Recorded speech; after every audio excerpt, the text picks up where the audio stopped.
I'd like to show you something. I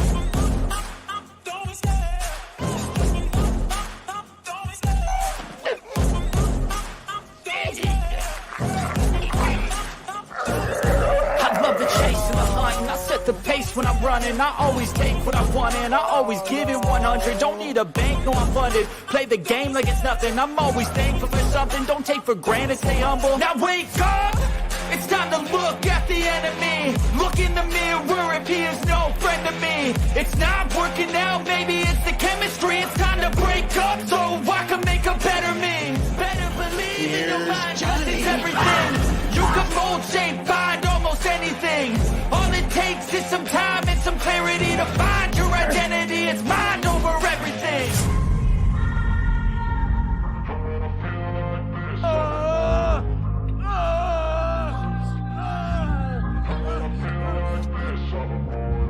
And when I feel like this, I'm immortal. When I feel like this, I'm immortal. When I feel like this, I'm immortal. When I feel like this, I'm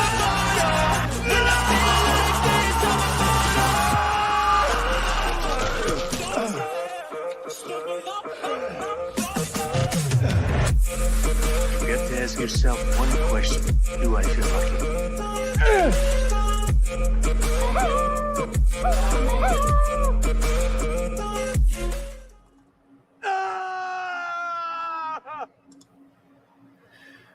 Good evening. How are you all doing tonight? Welcome to part 2 of the Western month of Toxic Tuesday, episode 142, The Magnificent Seven, along with a photo of the magnificent Mad Mardigan in his tidy whiteys. How are you all doing tonight? A lot of you are here. I love that. Thank you. I greatly appreciate that. So yeah, by the way, as the show is getting going, I have had camera issues all day. So it's a rare show where the camera's gotta stay off for me. But you know what? It's okay. It's not a big deal.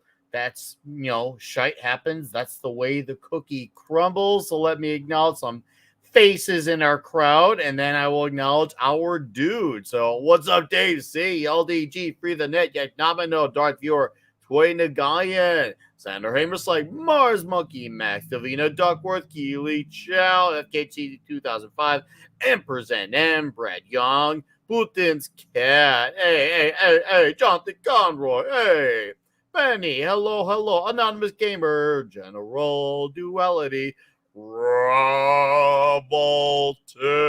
Hello. I like seeing a lot of you here. Seriously, guys, thank you for being here early and right away to the show. I am grateful for it. And of course, shout out to Tom for giving me a huge raid of human beings. So, anyways, let's introduce one of our dudes. How's it going, Mark?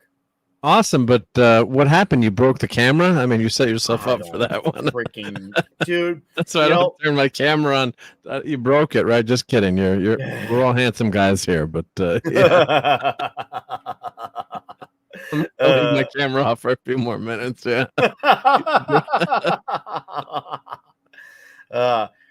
E. coli Di Stefano. I probably still butchered that, but it was still fun to give it a shot. He looks like he has like a black metal album logo on his avatar. Yeah, well, I always hate getting names wrong, but so we're all ready for the Adam Sandler movie tonight? Oh, Ridiculous dude. 6? Everything in my life has built up to this moment where we are going to talk about the Ridiculous 6 with Adam Sandler and Luke Wilson and 70s with a mustache and Sam Jackson. Of Why course, not, right? man. Yeah, this is absolutely on brand. Absolutely. I only messed up the first half. That's actually an accomplishment that I even got the second half. So sweet. I'll take that. But no, it's good to have you here, Mark. Western month is looking really mighty high and dandy this month, and I feel like we picked another good one for the round for this month. It's one of those movies, we'll get the gang all in here, but people mentioned before the show, like, this is one of the movies you watch with your friends growing up, and just over and over. The dads, like, the dads would always, oh, you guys want to watch Magnificent Seven tonight? Or what do you want? So it was a movie that at one point I was watching the making of, and they said it was one point one of the most watched movies on TV. Of course, that's all skewed now with the streaming and all the newfangled gadgets, but it became part of the culture. This is one of those all-time great movies. Even if you don't like westerns per se, it's still a great story. But we should get the other gents in here to we'll slide it in. But before we do, I don't personally get how someone doesn't like westerns. I mean, to me, you just gotta be like an absolute bitch. Like you must have to look like one too. I mean, that whole Sam Jackson saying about does he look like a bitch? That straight up was like, it's one thing if you have preferences of some over the other, that's fine. That's like all things in the world. But to say you don't like him in general, you have to. You just know.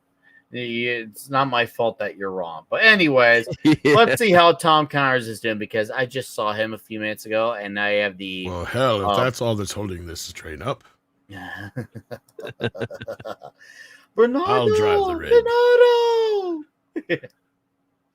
You kids, get out of my way. You kids, get off my lawn. He had so many get off my lawn moments in this. It was great. How's it going, Tom? I just saw you. You kids want to be fighters. You don't know the truth. Trust me, I know. I got a death wish. Oh, I see what you did there. Oh, that's great. No, that's one of the all-time greats. I mean, one of the few rare... I mean, this is how you do a remake, right? Don't remake it. You just take the same idea and you put it somewhere else, right? Yes. Yep. And doesn't that sound like a familiar argument I've made on Midnight's Edge After Dark quite a few times? If you're to change something quite a bit, at that point, you might as well change the name. At that point, I can be okay with it. That's exactly what they did here. So, yeah, we'll get into that. It does more than pay homage. We're not going to lie on that. It is a remake. But you know what? It's almost more faithful to the original story as it is than some of the other remakes we've gotten in the last 10, 15 years. So, yeah.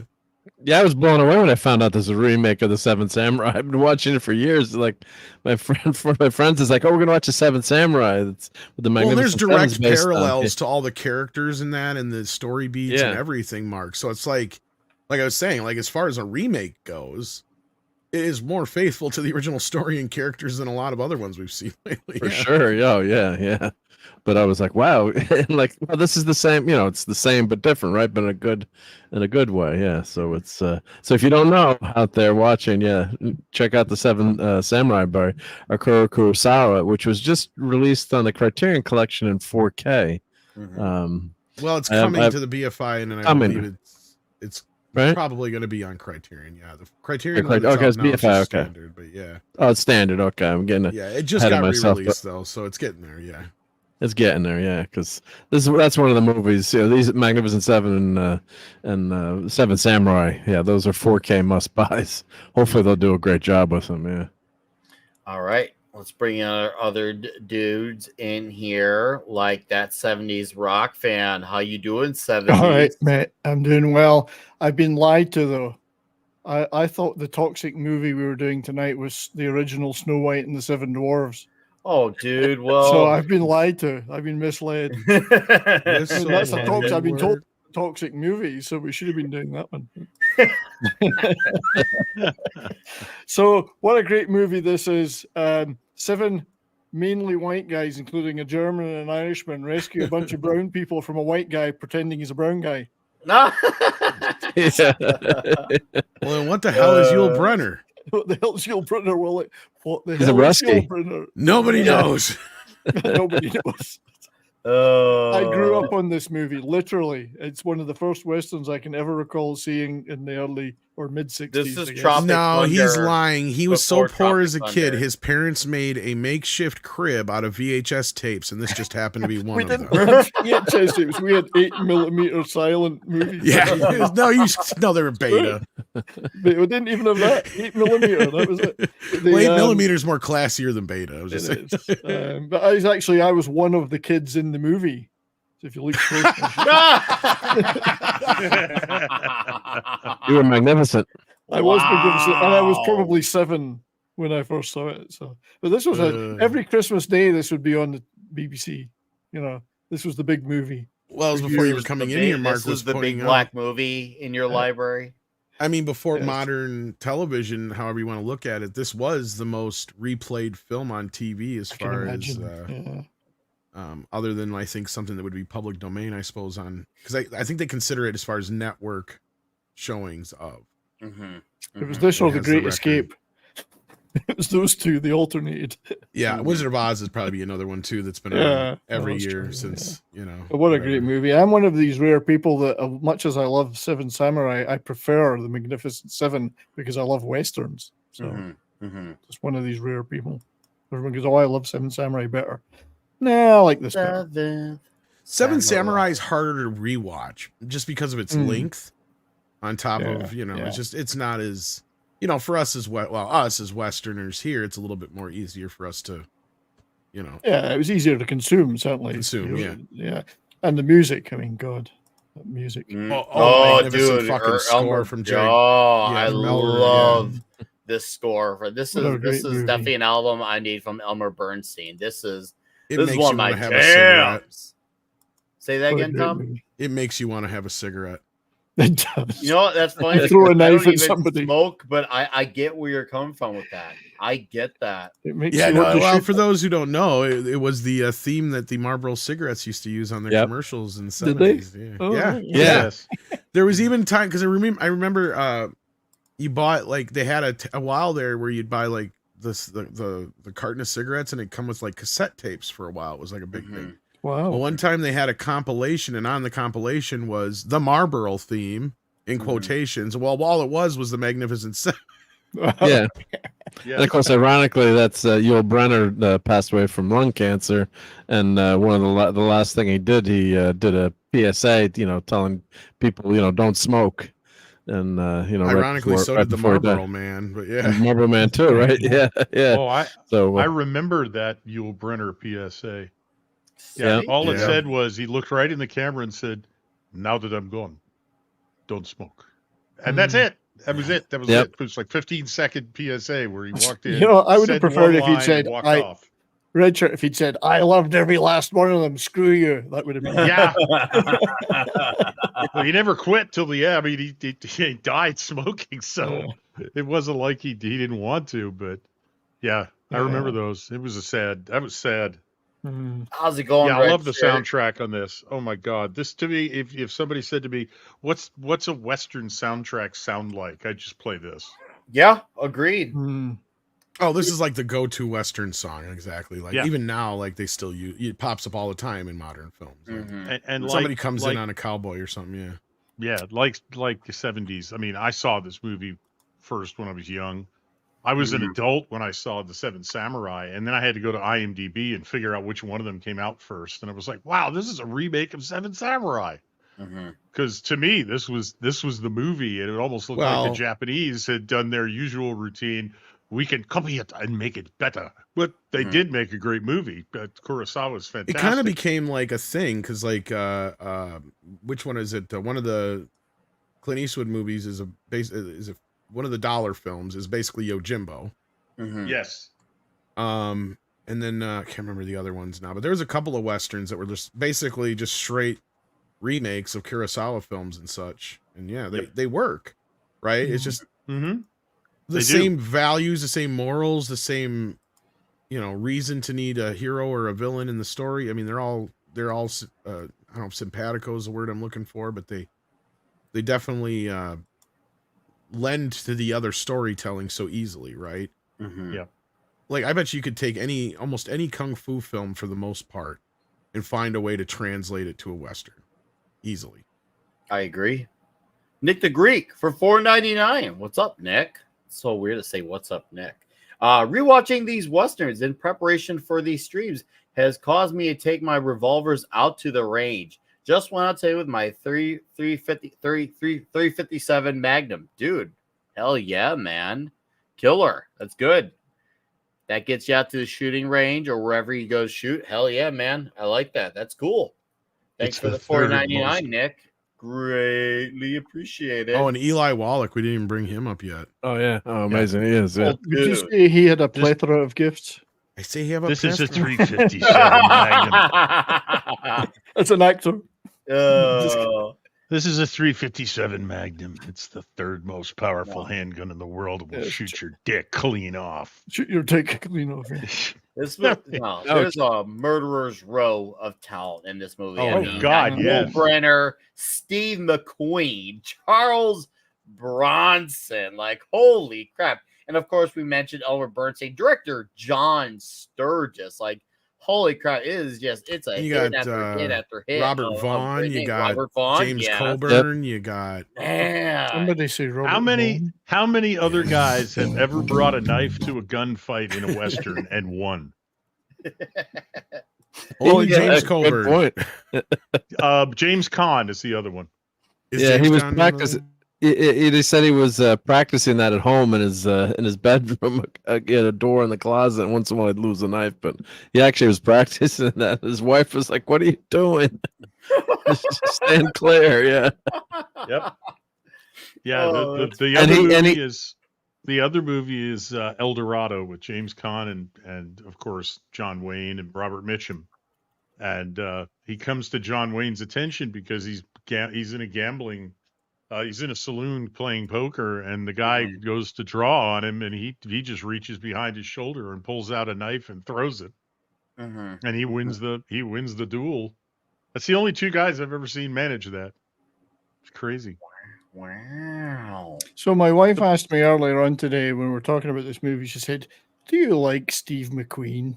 Because I don't think she's a big fan. And I said, "I do, but I like Charles Bronson better."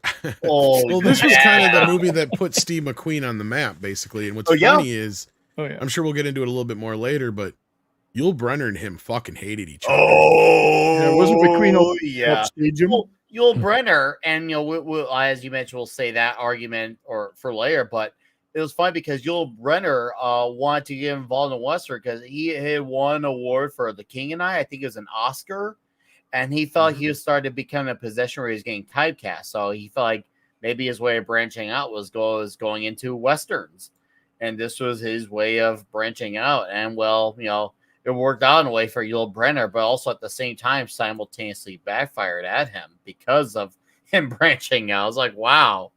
I got punished for trying to do something different because of this guy.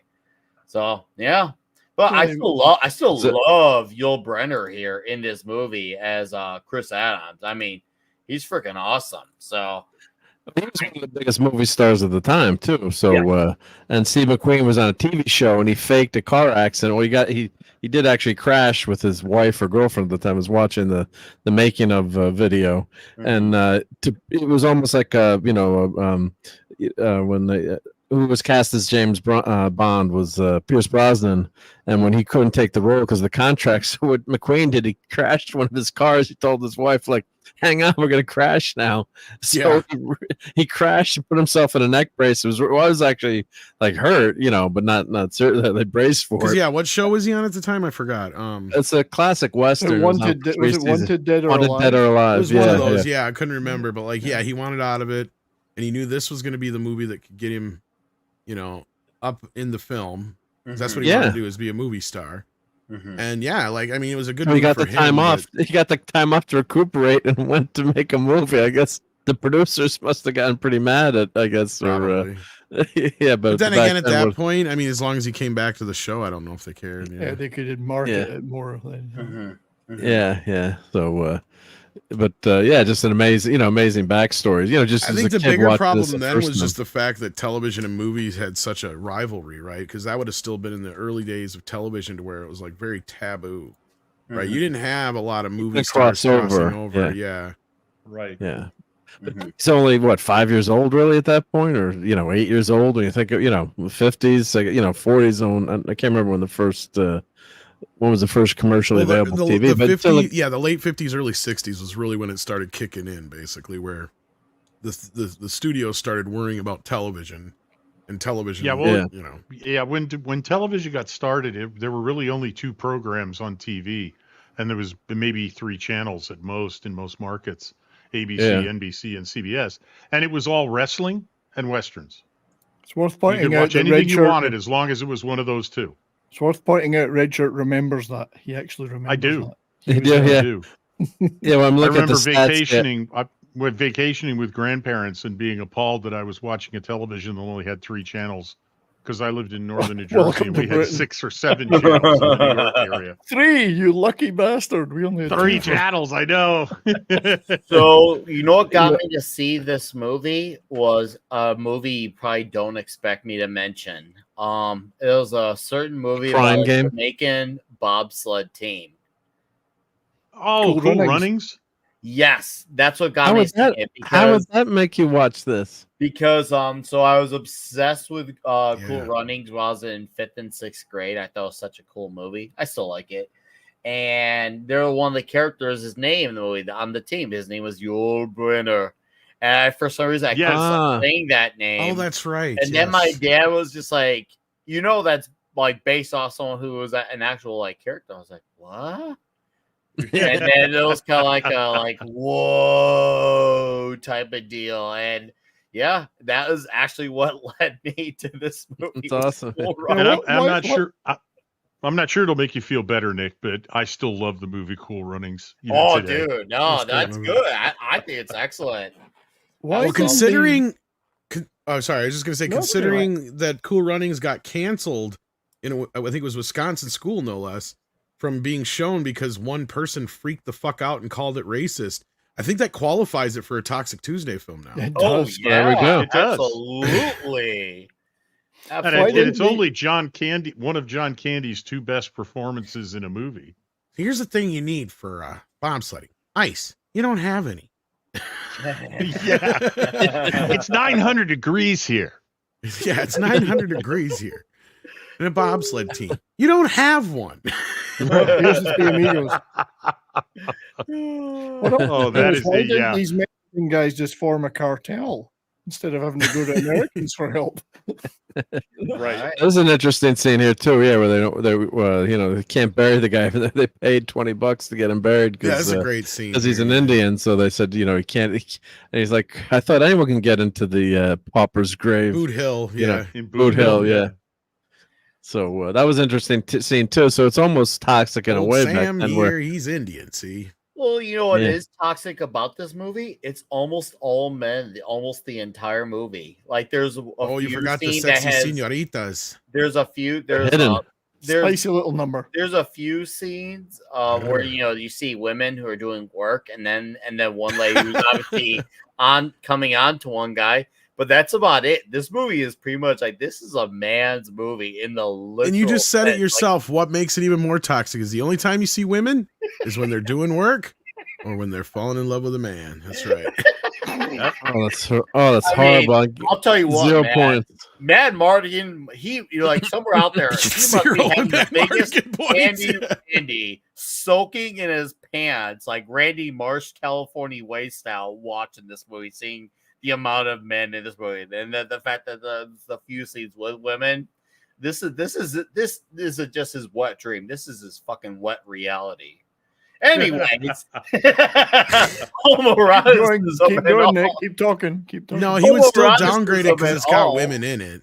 He would still give it a mark at all. Dearest for $1.99, Super Sticker leaves a thumbs up. So thank you for that. And look at that. And Emily Kruger, who's listening to the show, thank you. Can you back it up just a second there?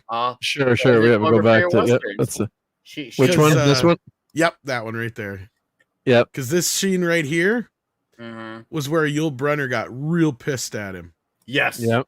Because he kept doing shit. He kept doing business, right? Or he's gun. He was either his hat or he's fiddling with something. And Yul's like, don't do that anymore. And he's like, what? He's like, you know what? And if you do it again, I will do this. and he just took his hat off. Who knew Yul Brynner was Arnold Schwarzenegger? Well, that's kind of what he sounds like. He does. Did I not Russian. do a pretty good Yul Brynner? I thought that was pretty good. Russian. Russian. Yeah.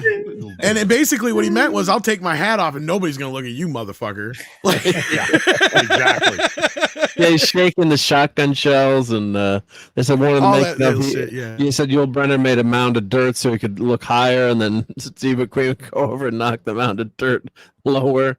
And McQueen also too, because Brenner at this point is one of the biggest movie stars in the world, and he's a nobody on TV, and he's challenging Yul Brynner, doing what he's got to do to, because he's got almost no lines in the movie too. So they're he's trying to get he his, basically he turned like what was barely like a supporting role into the co-star. Mhm. Yes. yeah, and he wanted to have the horse role originally as the kid, and because that, and then the director thought that he would be the big star of the movie. But it was like James Coburn and everyone else was more popular. The German guy, the horse guy playing Horst Putzel. Yeah, Horse- because didn't he get a bunch of stuff that got filmed that got cut out? Because and they filmed so much stuff with him, and then the director, the making of. It's always fun to watch these, the commentaries after. They're like, James Coburn was like, I had no lines in the movie, but he's so damn cool as the knife throwing guy with the hat down. That's what you remember more. Not that anyone was a bad actor in this, but it's just the cool dude. That's who you want to emulate, or and that's who gets attention. But I was looking up the stats. Steve McQueen, on TV, 1946 there were 6,000 TVs in America, 12 million by 1951. So in 1951, that's what I mean. Yeah. Yeah, and then by 1955, half of U.S. homes had one. So 1950 is just the dawn of TV. So it was very hard for a TV actor to break into movies at that time. That was kind of because the movies were very. They did not like television. So if you were somebody who came from television, they found you as a kind of a lesser than or whatever. Yeah, and this, Tom, but I mean the studio system was still in effect. Mm-hmm. Exactly. So that's the thing. Studios had a roster of directors, of producers, of actors, of extras. And when they went to make a movie, it was take one from column A and one from column B and 3 from column C and about 27 people from extras. And then they went and made, Casablanca and created an unintentional classic. One of the few out of the studio system that did that without any intentional. Well, it wasn't made like Gone with the Wind. It was just going to be one of the 51 movies of 1942. You're not wrong, right? It was one of those things where you traded off basically the big ass paydays and negotiation and all that kind of shit, and having the freedom to go and do whatever you wanted here and there. You risked basically having job security, right? Because like you just said, no matter what, you were going to work. Yes. Mm-hmm. But you were going to make an awful lot of pot boilers. You were going to make a lot of mediocre movies, and they were just going to be on your resume. And people like, a guy like Steve McQueen. Steve McQueen, let's be honest, he was famous for acting without talking. Mm-hmm, mm-hmm. I mean, just think of every movie you've seen Steve McQueen in. Some of his most impressive scenes, some of his most effective scenes, he has no lines. He's a lot like the Mel Gibson kind of type of his time in a way, or yes. And he was too cool for school even in 1960. So there he was taking on Yul frickin' Brenner. And or Bruce Willis type might be closer, maybe. Yeah. Actually, Bruce Willis at the time. Yeah. But but Willis always had a wise ass quip, whereas Steve McQueen would just smile and then walk away. Mm-hmm. And it was the same thing as, welcome to the party, pal. Well, McQueen would just look out the window and go. Eyes. See, he had those eyes that he could just twinkle, right? And that's all he had to do. Exactly. And so as a result, I mean, to an actor like Yul Brynner, who didn't act a lot without lines, his focus was on delivering his lines. A guy like McQueen sitting next to him on a stagecoach just doing business would be driving him nuts. It's not in the script, God damn it. What are you doing? Well, and it bothered him most that yeah. it was just drawing attention from him. Exactly. But hey, I've been on stage. I know. I mean, one of the reasons I don't go on camera. He's a classic actor. He's like, you're here to support me, not the other way around. Right. Yeah. I mean, I'll be honest. One of the reasons I don't go on camera on YouTube is because I fidget. I can't sit still for 2 hours, and I don't want to upstage the person who's talking. Yeah, I get that. Yeah, I can be muted, but if I'm sitting here in my room with the lights on and the green screen, and I'm screwing around and turning around and looking for something and then doing this and scratching flipping the cowboy hat all the time, checking your shotgun shells. So it's got nothing to do with the fact you're hideously deformed. It is kind of my Steve McQueen moments when I do like the whole, because the attention goes right to me. All I got to do is make a face. And we'll get a few people in the chat with a little LOL and whatever. And if I'm on a certain podcast, they'll just make me big, like on Pro. There we go. When I do that. Yeah. I understand what upstaging is, and I also understand actors who are pissed when it's their scene and some guy has just decided he's going to fuck around in the background all the time. You just said my entire acting career in high school. I was good at that. I was people hated doing scenes with me because I would always come up with something on the spot that it would just be spontaneous and I would get everybody's attention and they'd be like, fucker. I only did it once. I did it as Fagin when I was in Oliver, and I told the kids, if you mess with me, you're allowed to. I'll encourage it, but don't let me catch you. And one did get caught, and I got a roar out of the audience for cuffing him on the shoulder to knock him back in his chair because he was trying to pick my pocket in the back of pretending to pick my pocket in the back of my costume. And I spun around and I caught him reaching for it. And I was like, backhanded him in the shoulder, and he snapped back in his chair and looked like he was about ready to cry. And I was like, oh shit, so what did I mean. do? And then I turned around and the audience just delayed reaction, went off laughing. And I was like, okay, it worked. I noticed that they're offering him everything of value in the village, but they haven't mentioned the senoritas yet. No. Right? So Yul Brynner should have said, are you telling me everything? Yeah, right. Which one of them is Mexican Iron Man? Maybe it's just a village of homosexuals. Maybe. Could have been. Well, Horst would have been okay then, wouldn't he? Horst Buchholz would have been fine. No, right before we see obviously the guys come in to, be recruited. It was interesting to see these 3 different dudes trade off a bottle of whiskey. I'm just like, wow. With the amount of germaphobes there are nowadays in this world, like they'd be like, no, get that. They would act like that. Back then? They would look at that like if you're like walking around with a literal disease in your hand. And these guys, like the guy was just like, oh, here, take this bottle I've already drank half of. Just walk away with it. It's all yours, man. Nick, you got to remember, most of these people were raised to where they were lucky to get a bath. But that whiskey would have killed anything. Once a month, whether they needed it or not. Once a month, or whether they need it or not. Yeah, and you use the same water as the rest of your family and shit. So germs, what are those? I don't personally care, but you know how some people be. Like a lot of these people couldn't survive in this situation. Let's remember that back in these days, a bottle of whiskey from the local saloon was the doctor's best disinfectant. Exactly. Yes. Pure. Oh, I'm aware. Yeah. I'm aware. You've heard the age old story of like if grandma like gave like a drop of like whiskey to a baby to like calm the baby down, stuff like that. I've heard all those stories. Cool, whatever. Okay, great. Your liver would have exploded first, Nick, before the germs killed you. Drinking that stuff. Exactly. It just after seeing how people responded to the ridiculousness of the Kung Flu virus. And I'm like, wow, seeing this whiskey bottle being passed around by 3 different dudes and dudes who are, not even together at once in the movie now all of a sudden pass a bottle. Yeah. I'm like, they would lose their minds over stuff like this. Yeah, they would. Mm-hmm. Yeah. I mean, most modern people in if you transport, like Yul Brynner is famous for having been the star of Westworld, the movie. Yes. And if you made an actual Westworld the way it was then, and you know, yeah, they get a room over the saloon.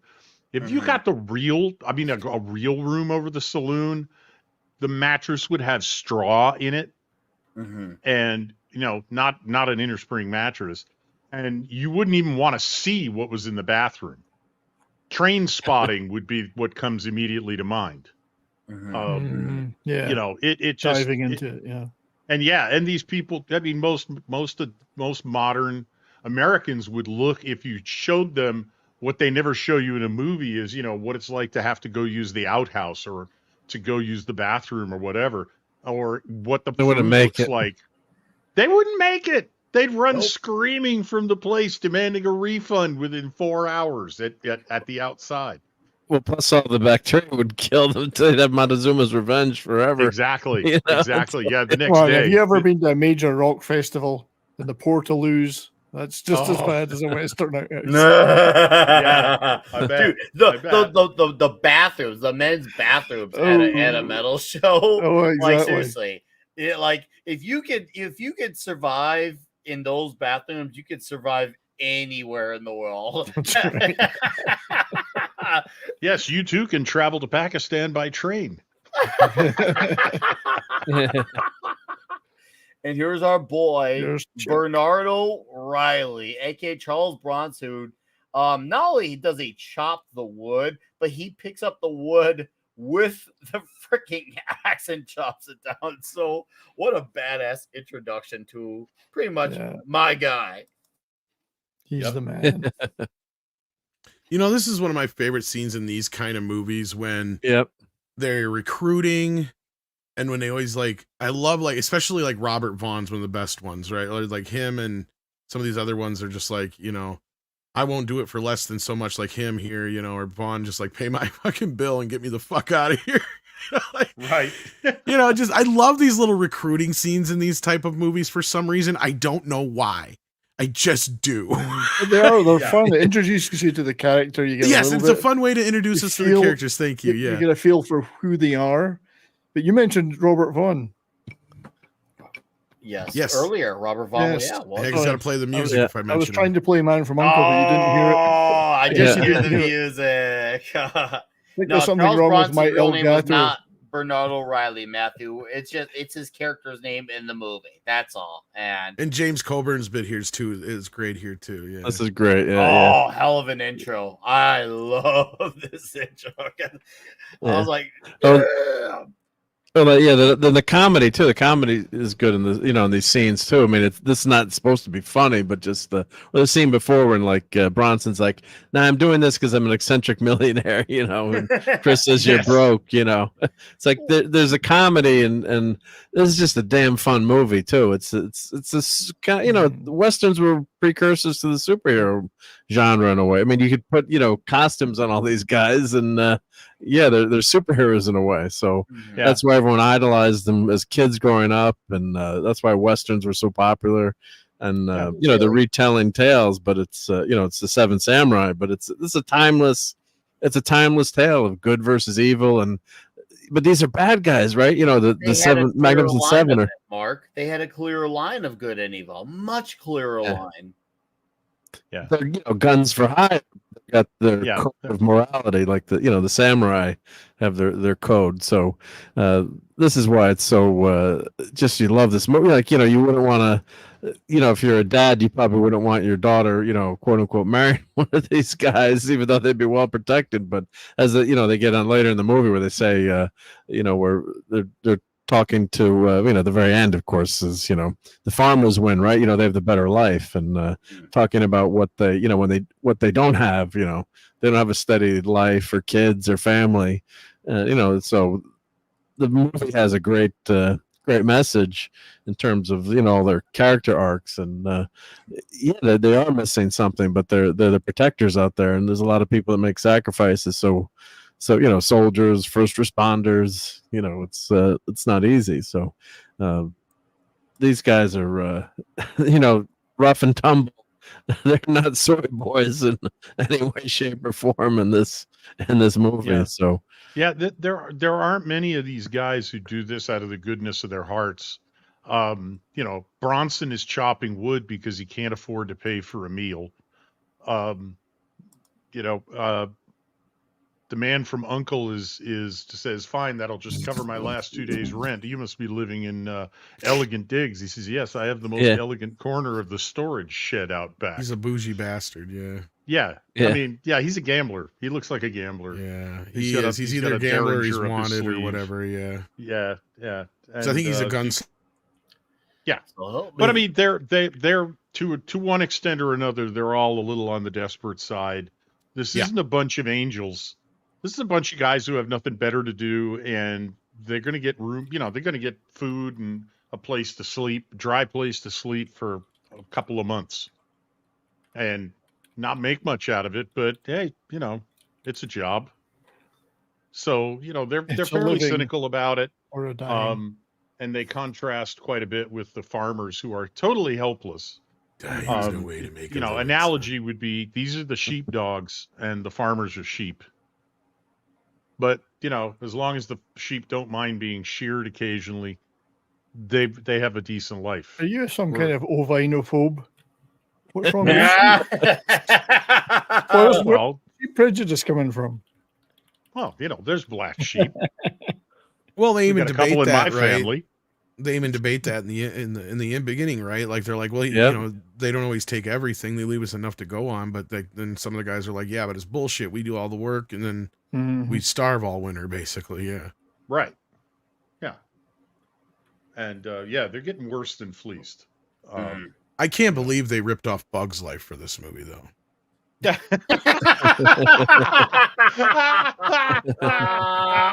Oh, yeah. Wow. That is perfect, Tom. I love a Bug's Life. No, that goes with, I've said it before. Everybody doesn't notice at halftime until somebody brings it up, and that is that pretty much every Pixar movie is a ripoff of another movie. Yes, it is.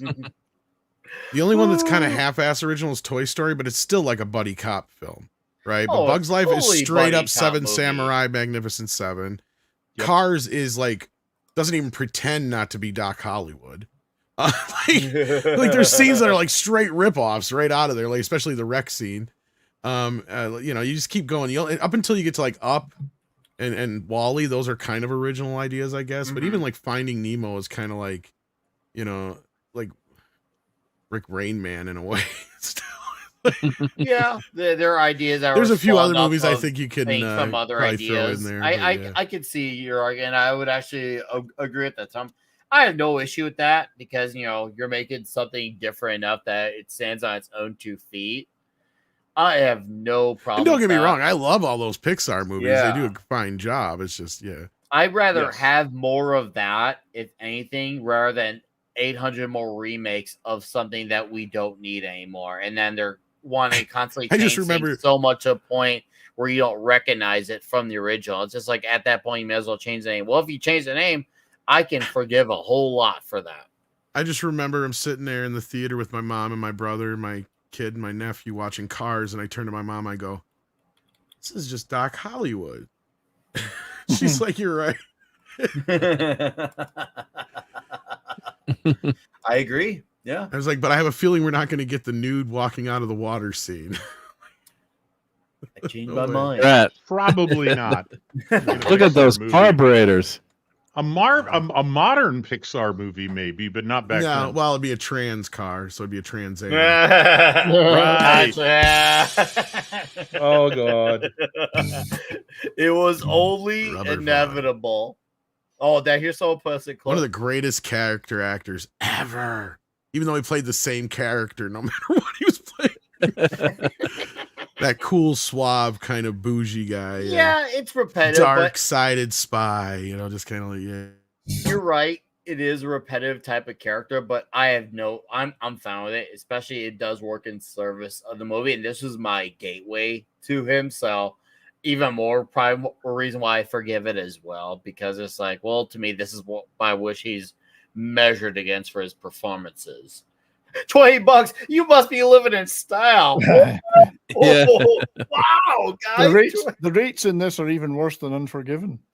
Yeah. I mean, that movie's cheap. They're getting cheap. A plate of beans. Yeah. That one, man. So basically, I just want money and I want to rip ass. That's my life. Of course. And yes, Matthew Marzil, there is some truth to the A-Team. The A-Team was inspired by the Magnificent Seven. That was absolutely a thing that did happen. It was only four actors, though. That's why they only had 4 on the A-Team. Yeah. Even though, they're down to a lot less dudes. But you had some pretty badass manly dudes, so it works out. But yeah, it was. Of course, you had the legendary Mr. T. I mean, the legend, Mr. T. Love that dude. Oh yes, I see your comment, Brian.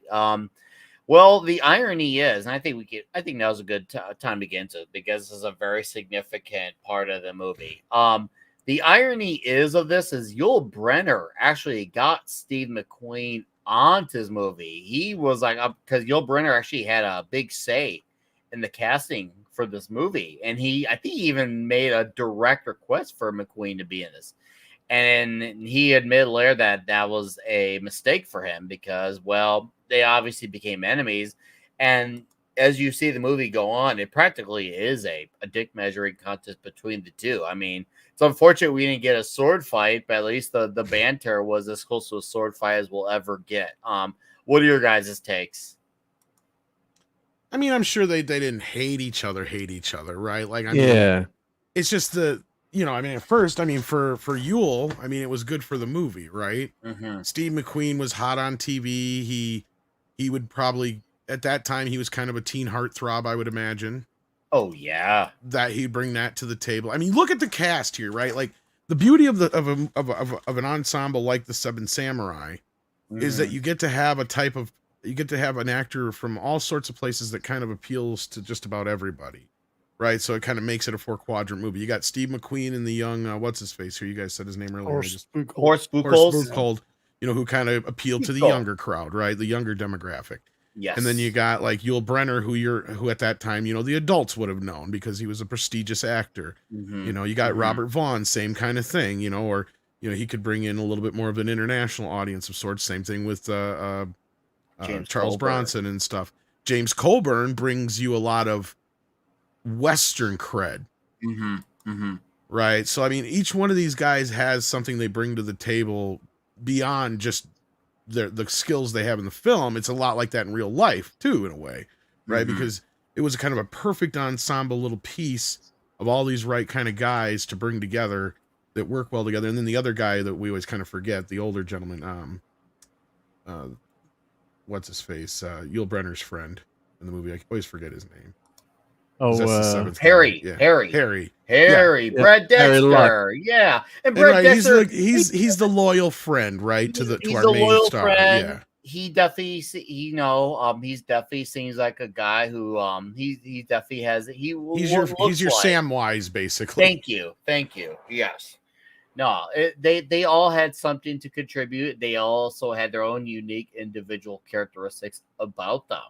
And some were a little bit more hard ass than ours. Some were a bit more smart than ours. Some were a bit more talk smacky. It really is nice to see a well-rounded team of personality. And of course, they jive very well together too. That's the thing. I mean, granted, whether it was an actual rift or just a Hollywood rift between McQueen and freaking Brynner, they got on. I mean, you watch them; they're great together on screen. They are great together on screen. And I think Stephen Mack has his phone on and it's in his pocket. So don't get rid of him. He's an actual person. I think he's. Yeah, I think he's the lady in the mess. Yeah, it's okay. Yeah, I was gonna say before anybody jumps on him and tries to block, I don't think he's meaning to spam the chat like that. Yeah. Oh, it's that's all okay. good. All good. Stephen Max, we're good. One thing that was interesting too was a couple of things I mentioned before we get too far. There was a Mexican censor on the film because this was obviously being filmed in Mexico, and they didn't want the Mexican people to look bad, so they had to change it in terms of the villagers. Why did they have to hire outsiders or gringos to protect them? So that's why they made them change the line to going to buy guns. So they send the villagers to buy guns, and that's when they had Yul Brynner's character Chris suggest, well, why don't you just hire hire men, hire Well, it kind of guns. set it up too that they need to learn as well. See, like that's kind of the initial part. Yeah. I mean, they make that point. We're just farmers, right? Yeah, Yes. It comes to The maybe censors- hunting and stuff like that. Maybe, Yeah. but yeah. Yeah, You the know, censors actually made them change the scenes. They originally had it where they were just going to hire. But I you know, thought hire- that get the woke hire shit didn't happen until now. That's bullshit, Mark. I don't buy it. That was the Mexican government protecting how their people. Well, There's I a know. lot of great So takeaways. they had. Well, it was filmed in Mexico mainly, wasn't Yes. No, Yeah. he's actually telling the truth. I'm joking, of course. Yeah, I There's know, a lot right? of Unless I'm great laughing, yeah. takeaways if you want to look at this from a Pretty diverse cast. The cultural- only thing it's missing is a black guy. Let's be real. Yeah, no, it is. If you look at, there's a message about why it's important to have farmers and their significance in the world, and especially that seems to be a thing that especially people in more urban areas, not all people, but a lot of them seem to frown upon, which is really ironic because, well, they kind of need them in order to eat a lot of what they have. And of course, there's the pro-gun, and there's also the sticking up for each other. Simple message of defending what's right because people are being wrong, and they're standing up for people who are being bullied. Like you could get a lot of, I guess you could say, subtle messaging on this one, but they're all positive. All of them are positive, Yes, and in my absolutely. opinion, nearly universal. Because nowadays there's someone who always wants to be a contrarian just for the sake of it, even if the logic isn't logic at all. But yeah, a lot of great positive things you can learn from this, and the Mexicans are portrayed greatly. You see them getting along with the other people, trying to work together, learning their ways. Some guys want to learn how to shoot a gun. Some guys, even before they get the set involved, one of them got shot at the beginning of this movie because he didn't like that Calvera and their crew were, taking their shit again for the 900th time. Some guys just couldn't wait, and he took the sacrifice for the team. So for me, this portrayed race relations brilliantly. And I mean, and I wasn't even really joking about the black guy thing because it wasn't abnormal to have. I mean, at this time, we had a lot of black guys that were cow punchers and gunslingers, right? Especially former slaves and all that kind of stuff, depending on the era. So, I mean, that's why I don't mind the remake with Denzel Washington and Korean in it. Right. Chris Pratt. It's Big not young gun. horrible. It's actually pretty darn good. It's not, I mean, it keeps the spirit of the original film. It does a pretty good job of casting. Vince, or, not Vince Vaughn. Vincent D'Onofrio is actually kind of a surprise in that movie.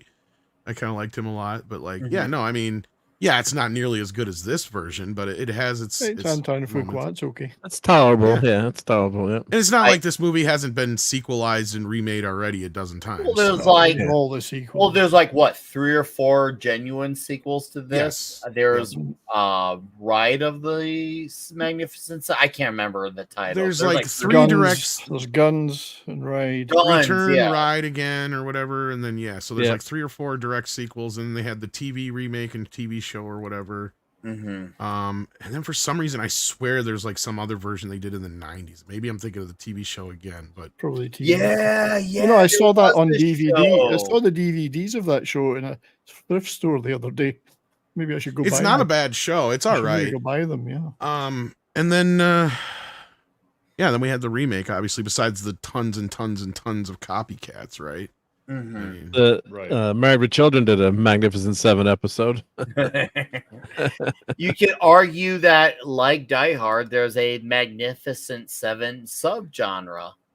it kind of became that way because Magnificent Seven, and in the funny period that it came out, it was coming out in that period when the classic style Western was dying out and going to television.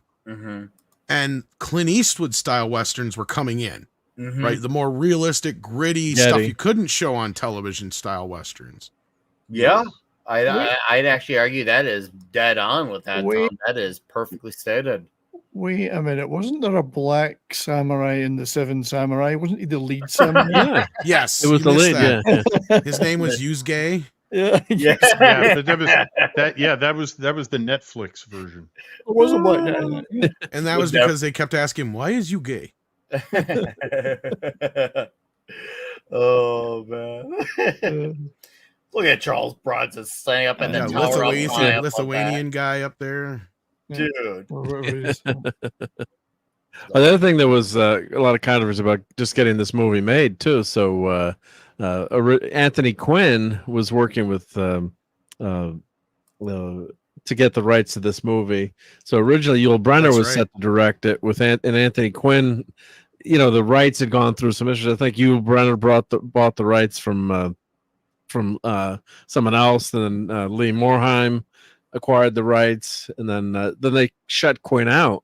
So Quinn was supposed to be the star, and Brenner was going to direct. And then so Quinn actually sued for like $600,000, and he lost because they said he had nothing in writing. And then there's also a lawsuit over who would be the producer. So that's why you see it's like associate producer. All these people have.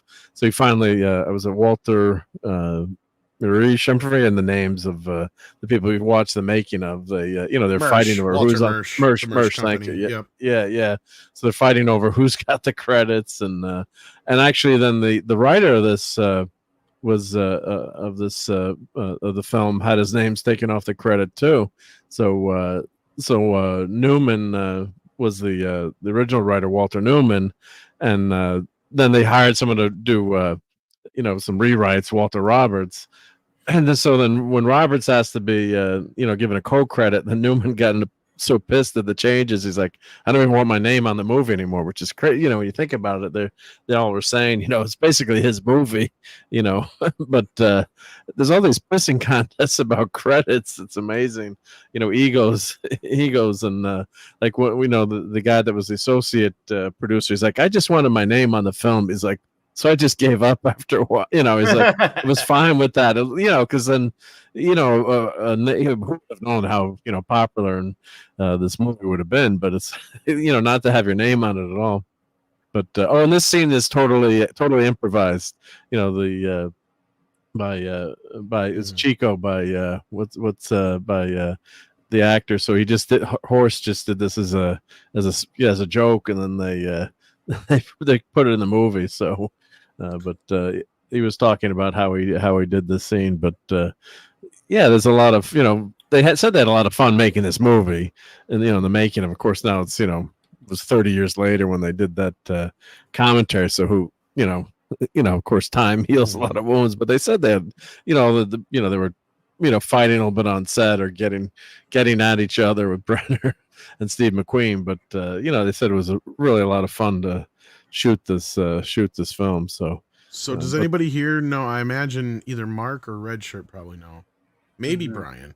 The other actors who've all played Chris, besides Yul Brynner and Denzel Washington, because they're all very prolific actors.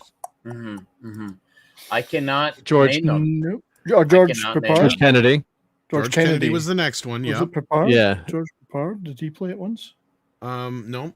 Michael Biehn played him on that TV series. Oh, the TV show, right? Yeah. Yeah.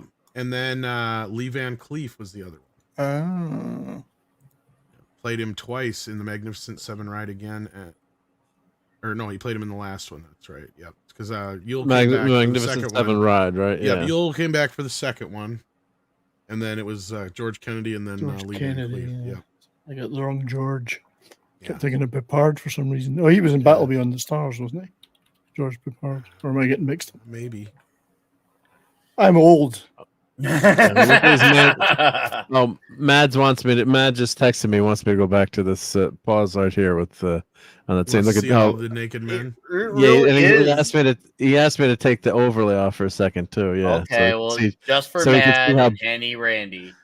See how buff Charles Bronson is there. Bronson's ripped there, man. Dude, he is a freaking beast of a dude, and this is seriously Mad's wet, like seriously, not his wet dream, but his wet reality. Dude's shirts off, out in the hot, sweating, like. And these dudes, they're probably reeking us. So we were just talking about last week how sweaty dudes get in westerns movie. This is like the embodiment of pure Mad Morgan sweat. This is like his ideal like living situation. Men who will always arrive to your situation sweaty. Like he doesn't want them living in air conditioning. He only wants them in the heat. And the fact that there's numerous of them too. There's so many of them. So it's like once again, even more ideal. It's just like, holy crap, he can turn anywhere, left, right, up, down, center, diagonal, and there are men everywhere. This is the Mahler EFAP of Mad Mardigan and men with this movie. There you go, Matthew Marzell with the EFAP, and yeah, this is his movie right here. Seriously, I know there's a young little girl that Charles Bronson gave the little instrument to. Yeah, and then there's Chico's the love interest, and then there's the 3 girls who are cleaning with her in the movie. I think there's a total of 5 women, and only one has a role that's more than 5 minutes. I think just the one. Well, you don't want to have too many women in a movie, right?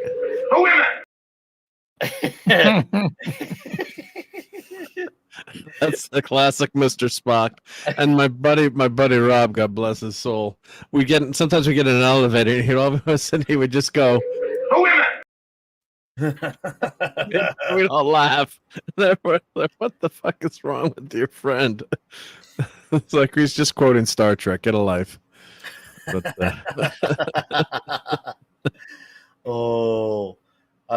and that's a great line too. When they find the women, and then Yul Brynner's character says, well, maybe would have graped them, but you might have given us the benefit of the doubt. That's like, that's a very toxic line. That's an incredibly toxic line, right? I mean, so.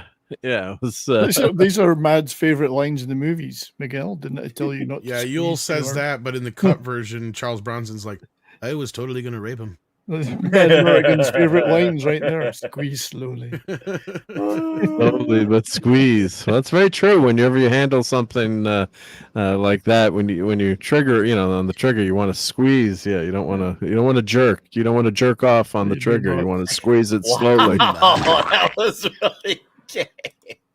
You went from squeeze. You don't want to pull it too soon. Is what you're saying. Jerking. I mean, wow, that was just. Oh my God, the cock. Thank you, Mr. Bond.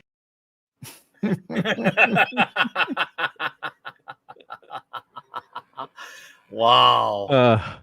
Back in the old days, there were Johnsons as far as the eye could see. And what a lovely sight it was.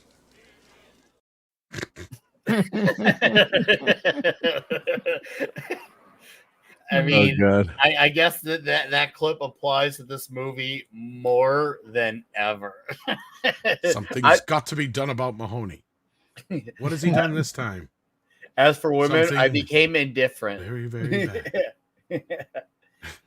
So once upon a time, he absolutely hated. Does he mean after 83 women or the age of 83? I didn't know it was what. What's he talking about? Let's go back and check. Yeah. He's talking about age. No. He says this is 83. Doesn't see. I was 83. Yeah. So and there's no Viagra back He's pretty old for that time period too, if you think about it. Yeah. He is. So did he mean that he went from loving them to being now I'm gay, or like? So that's when he stopped graping them. Basically, is what he's saying. Whiskey that preserved him, I think. Yeah, whiskey dick set in.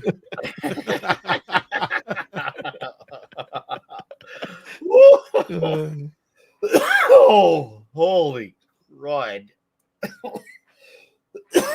Oh, damn.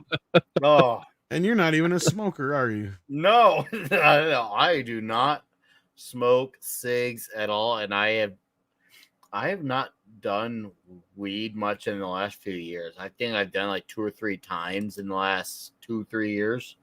Yeah, 2 or 3 in the 2 or 3. So, okay. Anyways, I like how this boy looks like he's just so saluting a bunch of guys who absolutely hate him. I was just like, kid, those guys hate you. Don't do that. Okay, I was wrong. I was wrong. 1, 2, 3, 4, 5, 6. Go back. Yeah. So the 1, women. 2, 3, 4, 5, 6, 7, 8, 9. Coven of witches. 9 women. 9 women. Okay, you can carry forward. Yeah, so Mad wants me to go now. Yeah, to show those women. Yeah, It's 9 women, but there's 68 men in that village. Things are pretty tense.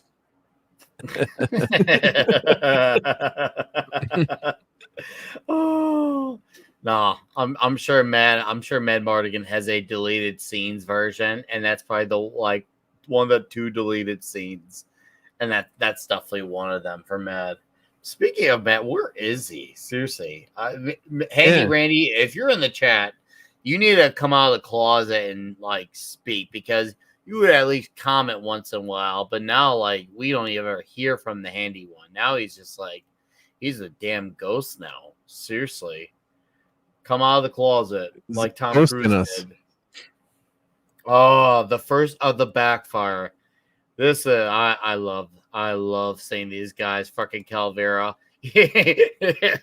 I found out later on that actor didn't look like that. I think that was my first discovery that certain white actors just had to get their faces painted to be portrayed for another role. Because I saw this movie before I saw what was the Bond movie? Octopussy. Say Octopussy. Yeah, where James Bond went full Asian. I was just no, that was You Only Live Twice. Oh yeah, You Only Live Twice. Yeah. Because I didn't know that was a thing. I was just what? No way. Eli Wallach? That's Eli Wallach? And that's when I learned the truth that back then some guys got painted. I was like, holy crap. This is the movie that was the gateway for that for me. I like how freaking Calvera likes to act like he's such a nice guy about how he's doing all this stuff.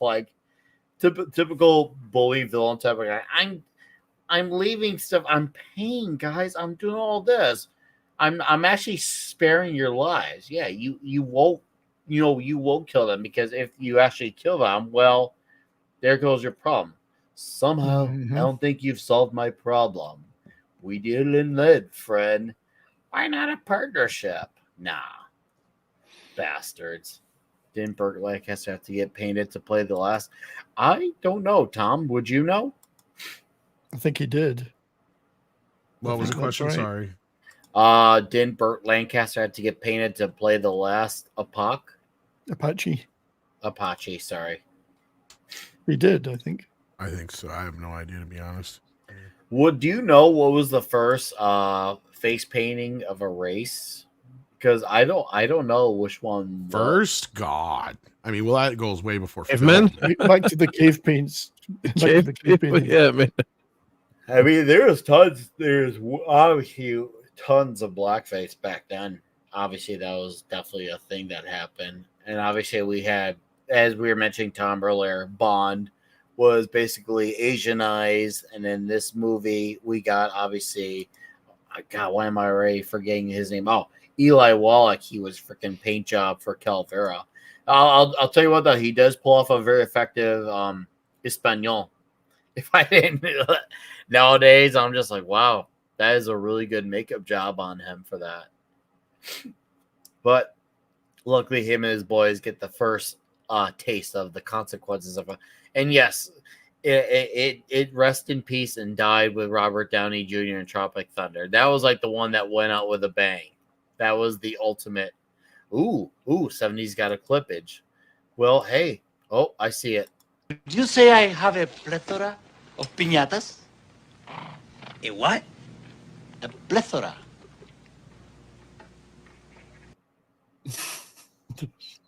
Seemed like the right time to play it. It was perfect timing for the playing. Blah, blah, blah, blah. Get it! Oh man, no, this is a great action sequence. I love seeing the shootouts. They're simple, easy, fun, and it seems like a lot of the actors at the time. When did they get stuntmen involved? Because that's something I never really looked into. Because it feels like a lot of these guys are doing their work, and maybe it's just really good stuntmen that make it really good. But I don't know how far back do stuntmen go, because it looks like a lot of these guys are back to the beginnings of moving pictures. And a lot of them were pure stunts, really, if you think about it. Yeah, Charlie Chaplin, of course, the silent films. Yeah, but there were stunt men and women back in the day. But yeah, you get famous for doing your own stunts, but they, pretty quickly realized you have the stars out, then production stops, right? It's great choreography, though. The action in these, it's choreographed brilliantly. There's a lot of moving parts going on here.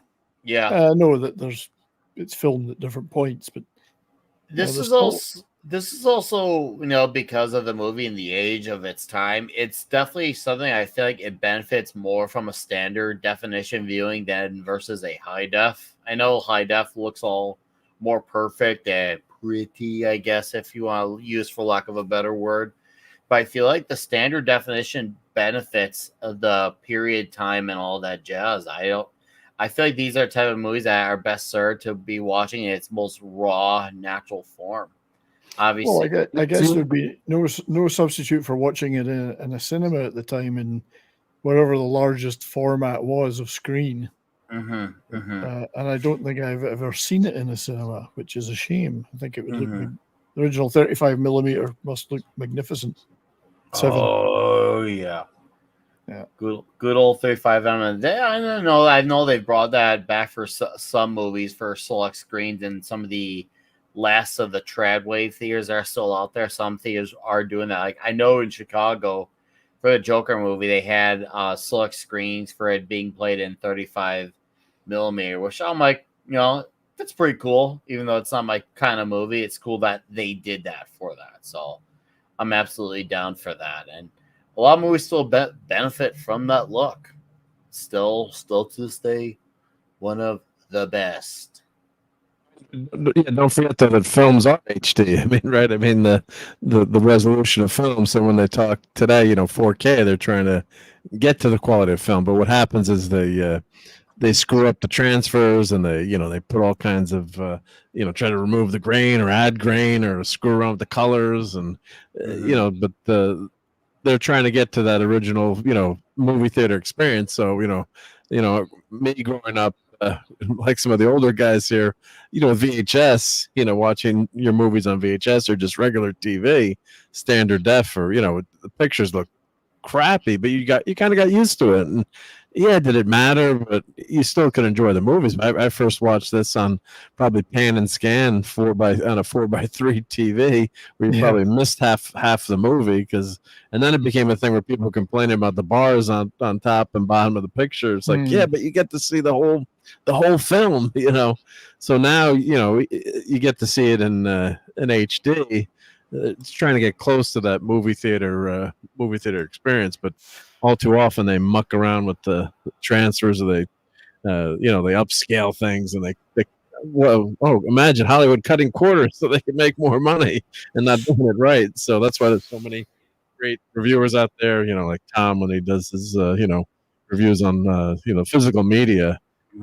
Great to watch those, because well, should I buy it or not buy it? But yeah, this would look glorious on the big screen. Speaking of versions of a movie on formatted, Tom, the Magnificent Seven's on 4K through a certain particular company. Shit Factory, yeah. It just all right. The movie looks fine in that respect. I mean, it's one of the better transfers, I'd say. It does look. It's not been done by AI, has it? No. Okay. Now, was this before your whole spiel happened, or was it? Yes, this was before my problems with them, but I mean, I'll still call, balls and strikes when it comes to that kind of stuff. I mean, a lot of the times they don't even, unless they specifically say anything, they don't have anything to do with the transfer anyway. It's whoever owns the movie does. So in that respect, but no, as far as 4K transfers go, surprisingly, this one has a pretty good one. I can recommend it for the most part. I believe it's actually getting a steelbook release here soon for Walmart. So you might even see it pop up in your local Walmart. And so you think Criterion might? I always like buying from Criterion. You think they might do another? No, not likely. They won't. Yeah. Did they do this one originally, or no? Or I don't think they ever have. Maybe in never the Criterion days, but not recently. And even the Shout Factory one, all they did was carry over the special features that are on that same Blu-ray that you shared with us. So. Yeah, so I was looking. I was hoping for something new. Where special Not really. features are dying out. It's just and that's what movie lovers. That's what we want. These special features. I mean, especially if it's a real movie you like. I mean, I guess most of the time people don't even bother watching them, unfortunately. Or well, and the other problem you have with this movie is you can't really do much new because everybody's dead. right, yeah. But as far as like digging up some old stuff would be nice sometimes, like deleted scenes or. I mean, as long as they have like a lot of the old EPK stuff with like the whole behind the scenes stuff and stuff for DVD. I mean, maybe there could be a documentary, something they could put together now. But my problem is a lot of times anymore when they do add something new to a lot of these boutique releases like this, they just bring in some bullshit, like some critic or author you've never even fucking heard of, or some lecturer or something like that, or the professor from a university, just talk about how this is gay coded somehow. I shit you not. Like a lot of times that's what it is. Or like how progressive the movie was for this, that. It's like all this other shit all the time. And it's just like, I don't give a fuck. Like, well, first of all, I don't care who you are because I have no clue. And second of all, I don't care about what you think about this movie just because you're queer. Yeah, or you're a black woman, or you're this, or you're that, or whatever. But then they look at everything through that lens. Then everything is looked at that way. Yeah, so like nowadays, nothing to do with that. If they were to do something for this, it would probably be how like, oh well, they went out of their way to make sure that all the Mexicans were treated this way and blah blah blah. It would probably be all about that and shit. We have a great Brokeback Mountain was based on this movie. Oh God, yeah, all the revisionist history. Okay, not Mad's favorite movie. Mad's favorite movie. Isn't it? Oh man, that is. We should literally buy a copy of that on DVD and send it to Mad Mardigan as a gift. So I know you guys were poking jokes earlier about stuff, but I think the perfect combo movie to make out of these would be basically Snow White and the Magnificent Seven. Right. Unfortunately, I can think of that may fit that, but that was good. One of my favorite moments in this movie, which it just kind of clicked by, which is fine. Keep it going, Mark. Whereas the conversation between Hilario and Vin, aka Yul Brenner, and he was talking about what it felt like to finally push back against Calvero's crew. And at first he's like, part of me is afraid, but at the same time not afraid. And he's like, no, that's amazing. That's a feeling worth dying for. That whole feeling about freedom. And he's like, you ever feel like something like that? And then I was like, oh, it's been a while. He's like, I envy you. It's a nice small conversation, and he now has that adrenaline that of what it's like to finally strike back at the people who've been taking advantage of you for so long. And I thought it was probably one of my favorite small conversations in the movie. That was really cool. He gave the guys to have a bonding moment. Also, it got to show you that Hilario, he's moving on up in the world. He's not just the guy who's helping create stuff for the land and for family, but now he's also becoming a guy who could also defend his own and his family, which is nice to see. So once again, a great portrayal of the Espanol familia here. As you see them now, there are defenders too. They're not just having these guys just defend them exclusively. They're taking part in it as well. There's guns, got you everything. Yeah, that's another thing. Everyone was armed. That's another thing too. It was just a regular thing. It was everyone that could afford a gun. Yeah, true.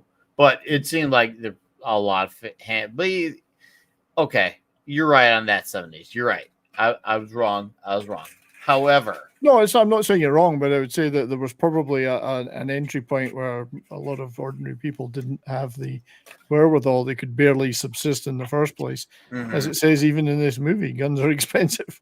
Yes, you're right. Yeah. That is true. He did make that clear earlier. And there have been a few movies that have talked about that. And one of the things is that for farmers in particular, a farmer had no particular need for a handgun. And it required way too much time to practice with to be able to hit anything but the broadside of a barn from the inside. So most farmers would have old-fashioned black powder external hammer shotguns. Yeah.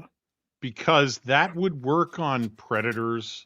That would work on people. I mean, if somebody showed up at your door in the middle of nowhere and you didn't know who it was, you usually greeted him at the door with a shotgun with both barrels loaded. And that was, if they had a gun, it was usually a shotgun. The guys who were really good with pistols like this were relatively few and far between in reality in the West. Indeed. Man, I killed that conversation. No, you did not kill that conversation. Sorry. We're in awe of you. You're just blown away We're not worthy. by the red shirt greatness is what happened. You just can't match it when you have your wonderful tangents. It's just like, how do you follow that? That's why you're our red shirt. You're not. See, that's why I strongly disagree with your name. You're not just the red shirt, you're our red shirt. Once you go on, we're just being in awe of your amazing intellect on movies like Tom. And then we're just like, bro, end the show. We really don't want to end the show, but it's just that whole end the show, it's over. We can't follow this guy up. Oh, dude, this is another great moment, even though it's not great for obviously freaking Mr. Vaughn's character, Robert Vaughn's character, but it's just like, holy crap, he went in a freak out mode here. I was like, damn, man. But yeah, it shows you even guys like this who are all badass in the world, they still have their His nerve is going. They still have their own personal battles that they're dealing with, even though they're there to serve for a job. They still, and that's something even Bronson kind of has a few conversations with the boys a few times out, because the boys are talking about how, well, this is cool that you're all doing this, but he's just like, hey, you still got to respect your family here. They help, give you guys a home and make all this stuff for you. Like, don't downplay them too. These are very brave people. And he takes it so seriously. He gives that one kid a molly whopping of like a triple spank. I was just, holy damn. That was Brian. That was his big debut. That was me. Yeah, no one expected his ass to go still on. Holy. That was my. His ass still hurts because Charles Bronson, when he puts a whooping on you, to this day it hurts. In fact, I never watched it again after that. It was Charles Bronson's hand. Reminds me of when Tom, when you had what was his name, Danny Trejo on Midnight's Edge, 2-3 years back. Yeah. And he was talking about working with Charles Bronson. He said that he was a very, very intense man. Like, he didn't like too many people, but the few he did, like, he really respected. I feel like slivers of that attitude definitely showed in this movie. Like, oh man, the absolute most Bronson man. Did you want to talk about one of the few guys who was absolutely badass on screen and also badass outside of it? He was one of them.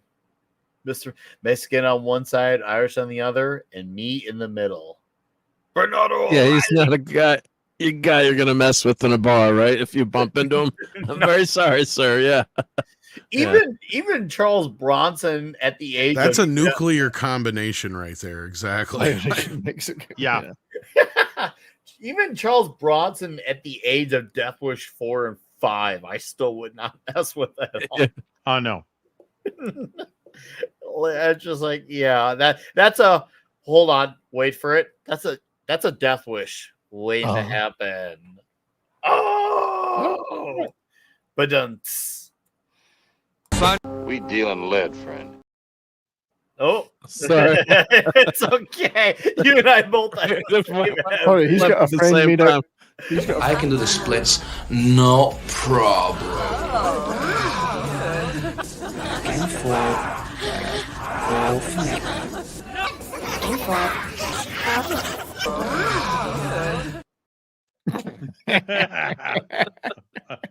Forgot I did that one. Oh my god. I wonder why. Can't imagine. Oh. Oh. Oh, That's a classic. Yeah. Oh. I had to actually make a whole mad brand, so we had too many. So I can't even remember to keep putting them in there because we have so many mad clips.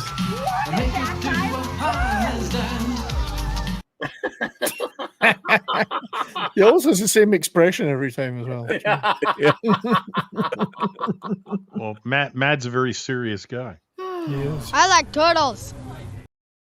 Mad is serious for his men. What can I say?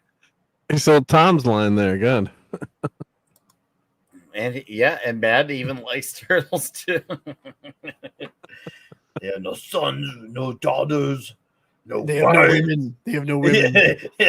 It's all they have, men. They have the horses. they have no women, but they're looking for Mad Mardigan to join. Ah, the moment where the going is going to get tough now for these guys after they had their retaliation from Calvera and the crew. So help me, I'll blow his head off. Oh man. This goes to show you can never trust a peasant.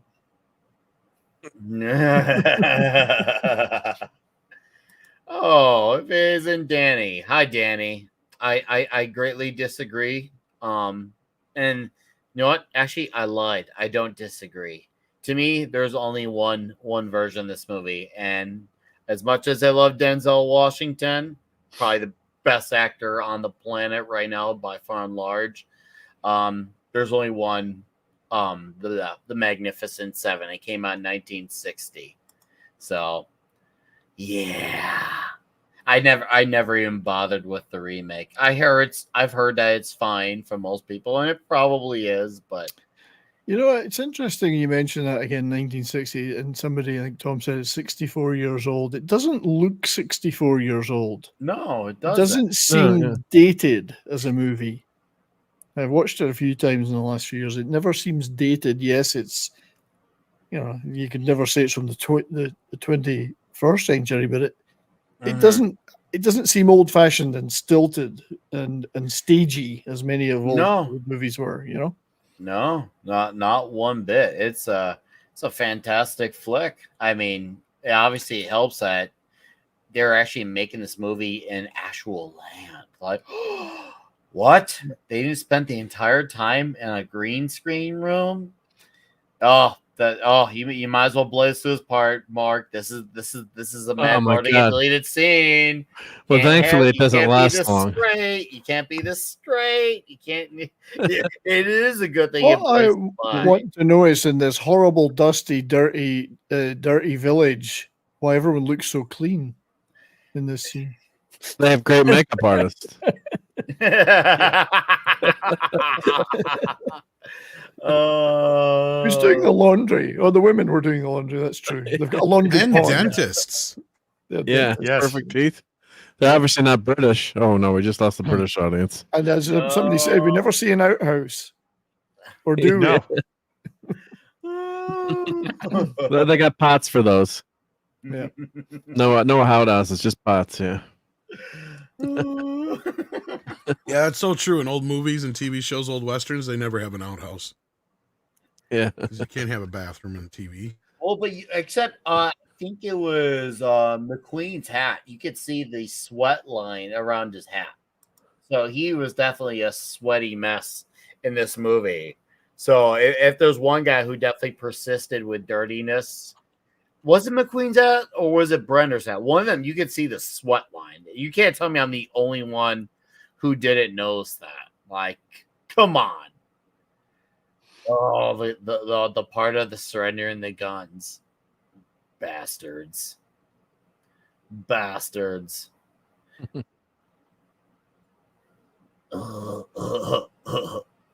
You want to give up your guns because otherwise, if you just surrender, I can't kill you because I get the people who are going to come after me who are even bigger than you guys. Which, that actually makes a lot of sense. It shows you, once again, it explains why the villain needs not only the people he needs to steal from, but why he can't conveniently just kill these guys who are trying to push back against him.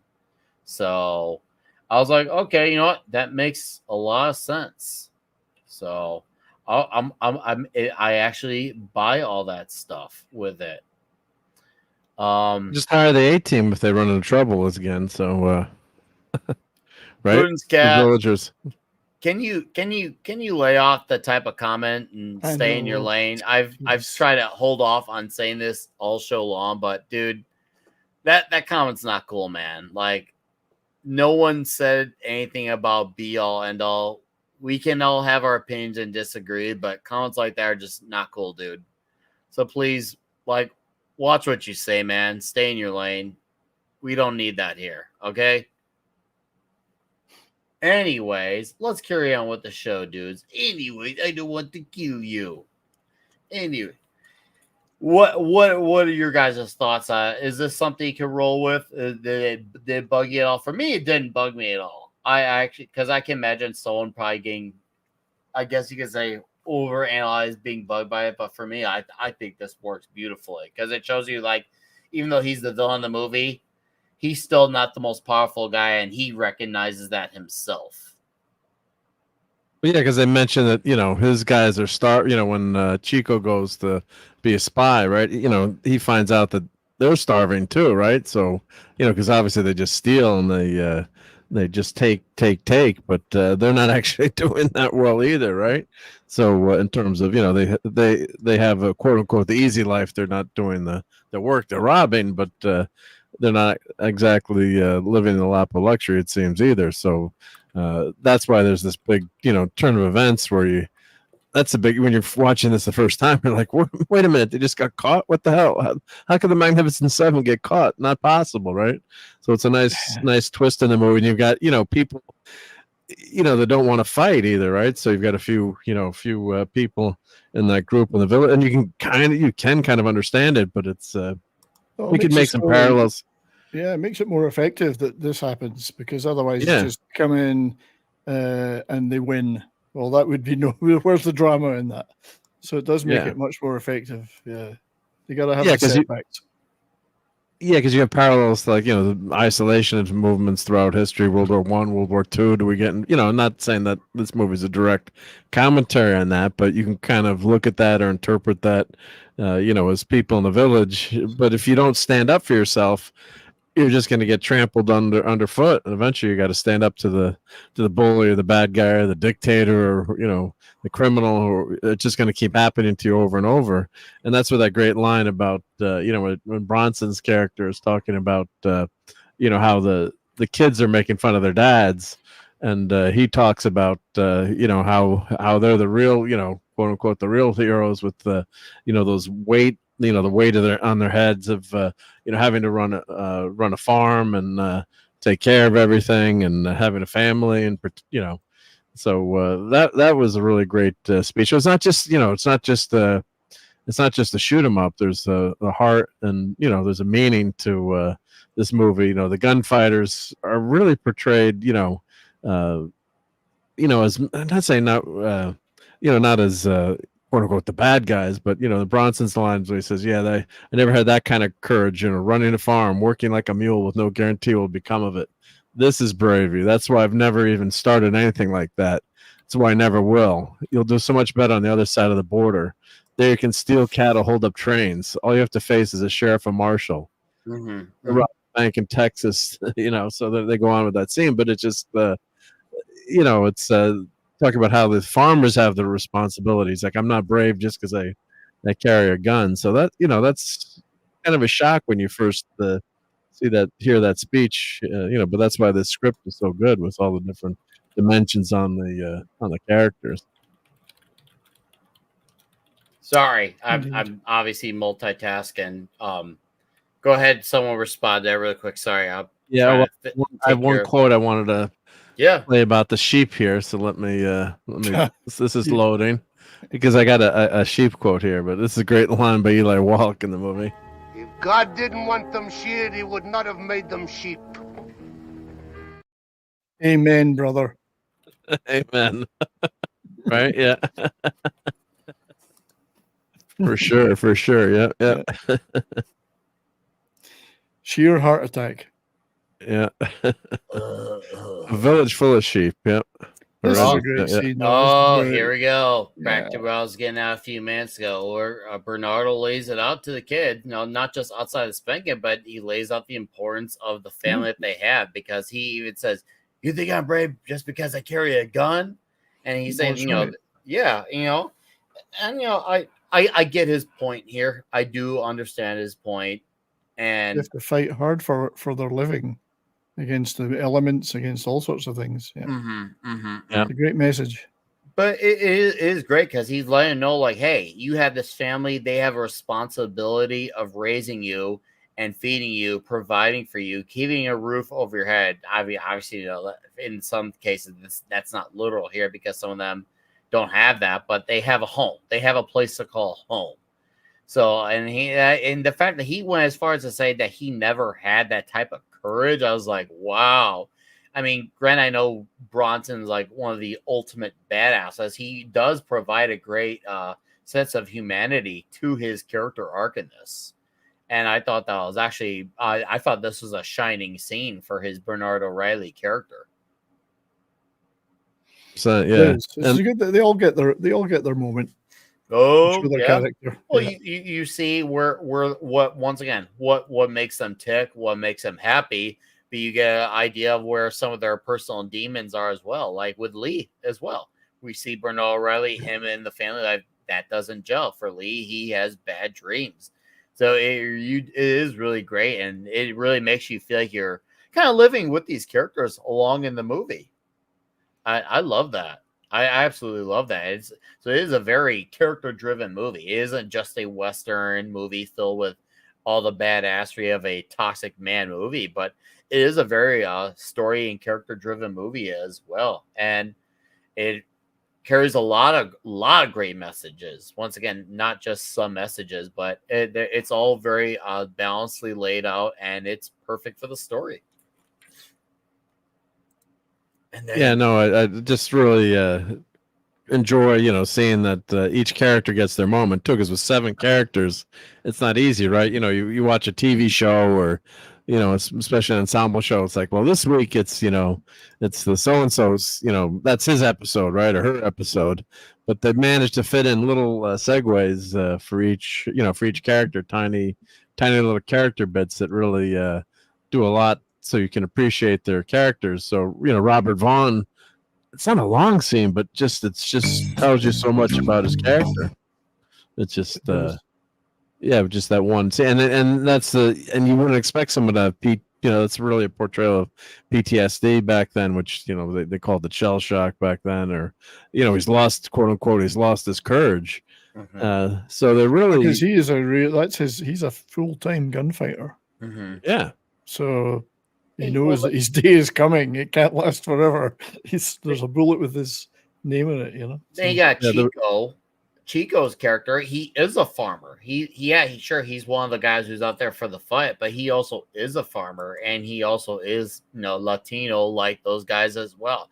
So he has skin in the game, and look, no pun intended on skin, but he does have a lot of, literally and figuratively, he does have skin in the game with this fight. So he's seeing people who, I guess you could say, look more like him being affected by all this damage. But also he's also a farmer as well. And on top of it, he has his love story as well. I mean, I guess you don't want to call it a story because it's barely a story, but you can tell he has an attachment to someone there. He has attachment to someone there. And if she's affected, that's going to obviously weigh down on him. Yeah. Harry, nobody's asking you to go back. Oh, dude, the retaliation is so freaking glorious. Delicious. Oh man, no. One of the guys had like seriously, he said, "Oh, it's a bridge. Like nobody throws me my own guns and says run. Nobody." I was just like, damn right, man. Damn right. That damn straight. That is the way. Oh man, yeah. Great way to come back and shoot up all these bastards one last time, and in a great heroic fashion, and in some cases unfortunate. Not all of them get to come back or go home, whatever the term you want to use. Some unfortunately lose their lives, and they did it for they came for a job, and sadly some guys didn't make it. And it was a great shoot 'em out. Man, it's a damn good shoot 'em out. Yeah.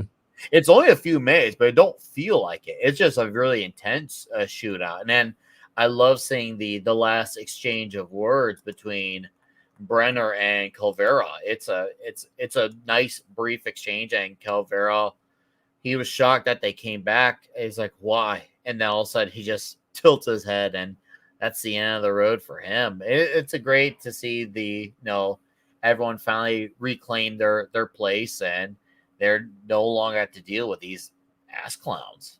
That's it for them. It's wonderful. And sadly, one of our favorites had to go along with it, because obviously Britt had to go. Britt didn't make it. I'm trying to think here. Harry didn't make it. Everybody does. Harry's last thought, dude. Harry's last thought was a toxic thought. Oh man, Harry's last thoughts were toxic. It was like he was pouring out his toxic thoughts to the Queen before he died. I was like, wow, he's taking a sad moment and making it kind of funny and toxic. Yes. That was a man's man as he's about to die. These guys don't get all hubby and lovey-dovey as they die. They go down badasses saying, shoot me, damn it. Just shoot me, damn it. Yeah, because the Harry Luck character thinks it's got to be golden in their hills. It's like that's right. Right? So at least he lets him off. Yeah, you're getting. He's like, what my cut have been? $70,000. Of course, back then $70,000. Well, $70,000 a lot of coin even today. Oh, so God. Yeah. So I'm not making, but it's it's millions and millions today. Yeah, millions back then. So, but he left him with that nice last thought about getting. I could have been rich. Exactly. Well, I'll be down. Maybe you won't be. Yep. Oh man. Oh. It's a fantastic send off, and it absolutely portrays the brutal reality of what happens when you live under people who rule over you and you fight back. Unfortunately, you'll eventually get what you want when you reclaim and you fight to the end.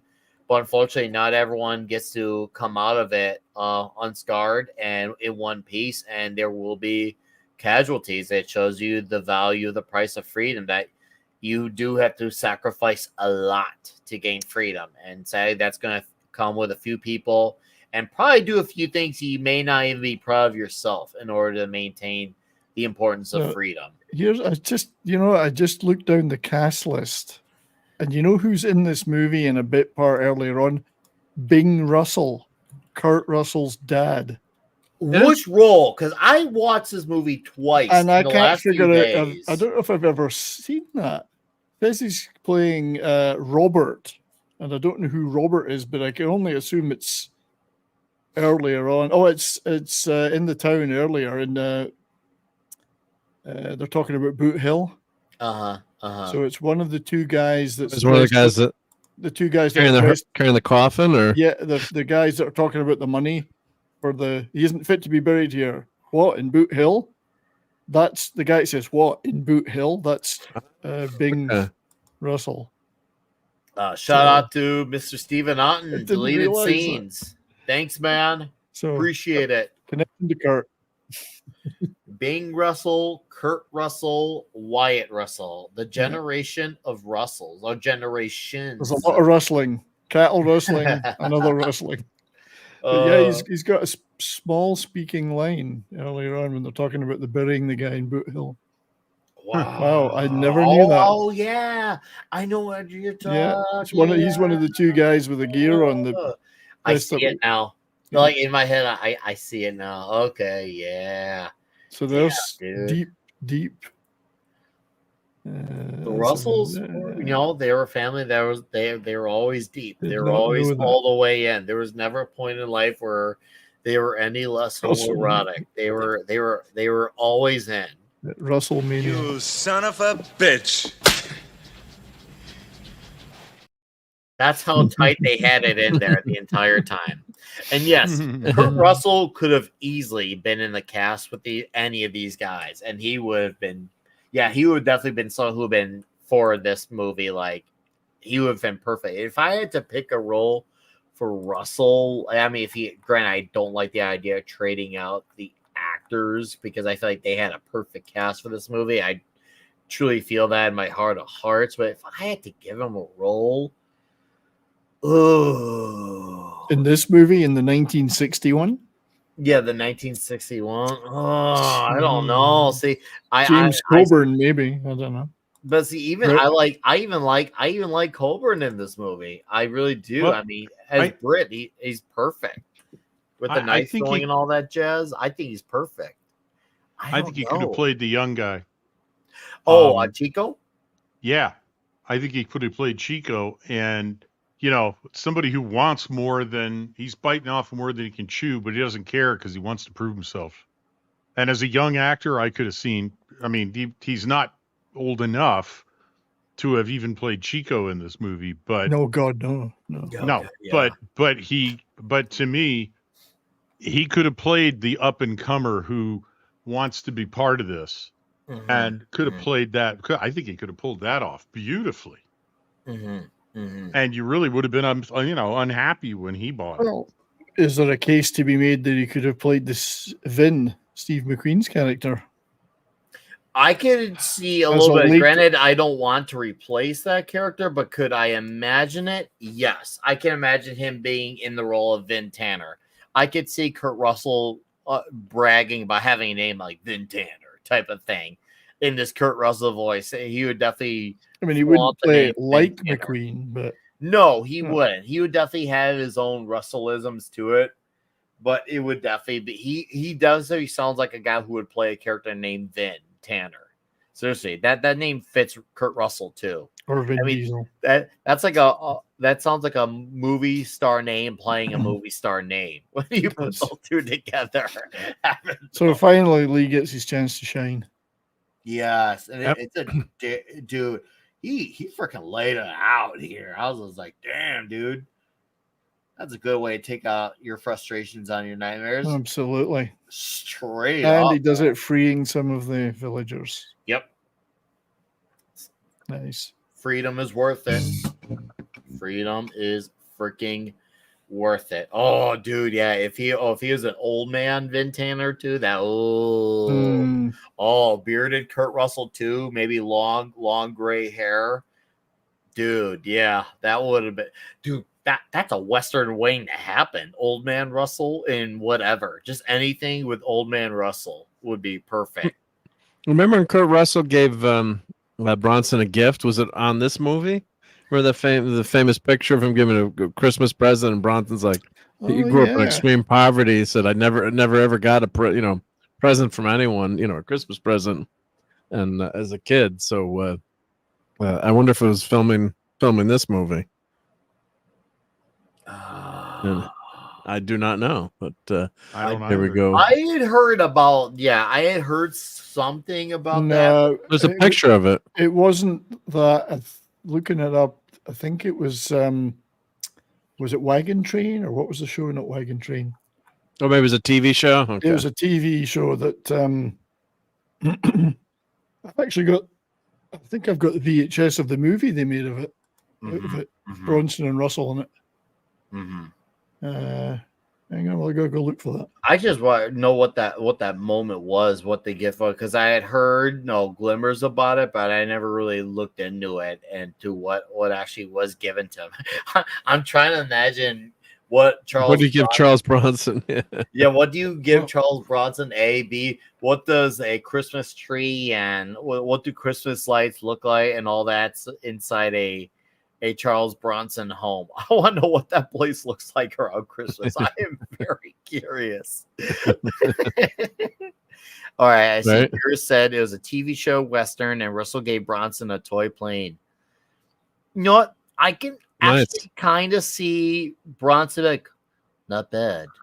He wouldn't go over the moon about it because he's not that expressive, but he'd be like, not bad. And from him, that's him being over the moon. If he's saying not bad, that would be him being that's his way of being overjoyed. Not bad.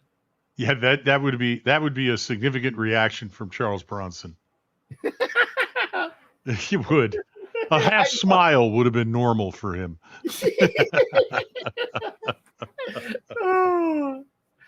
No, even though he was third or fourth on the bill, I mean, he definitely is right up there with the guys as far as his presence and what his dialogue and how awesome he is on screen.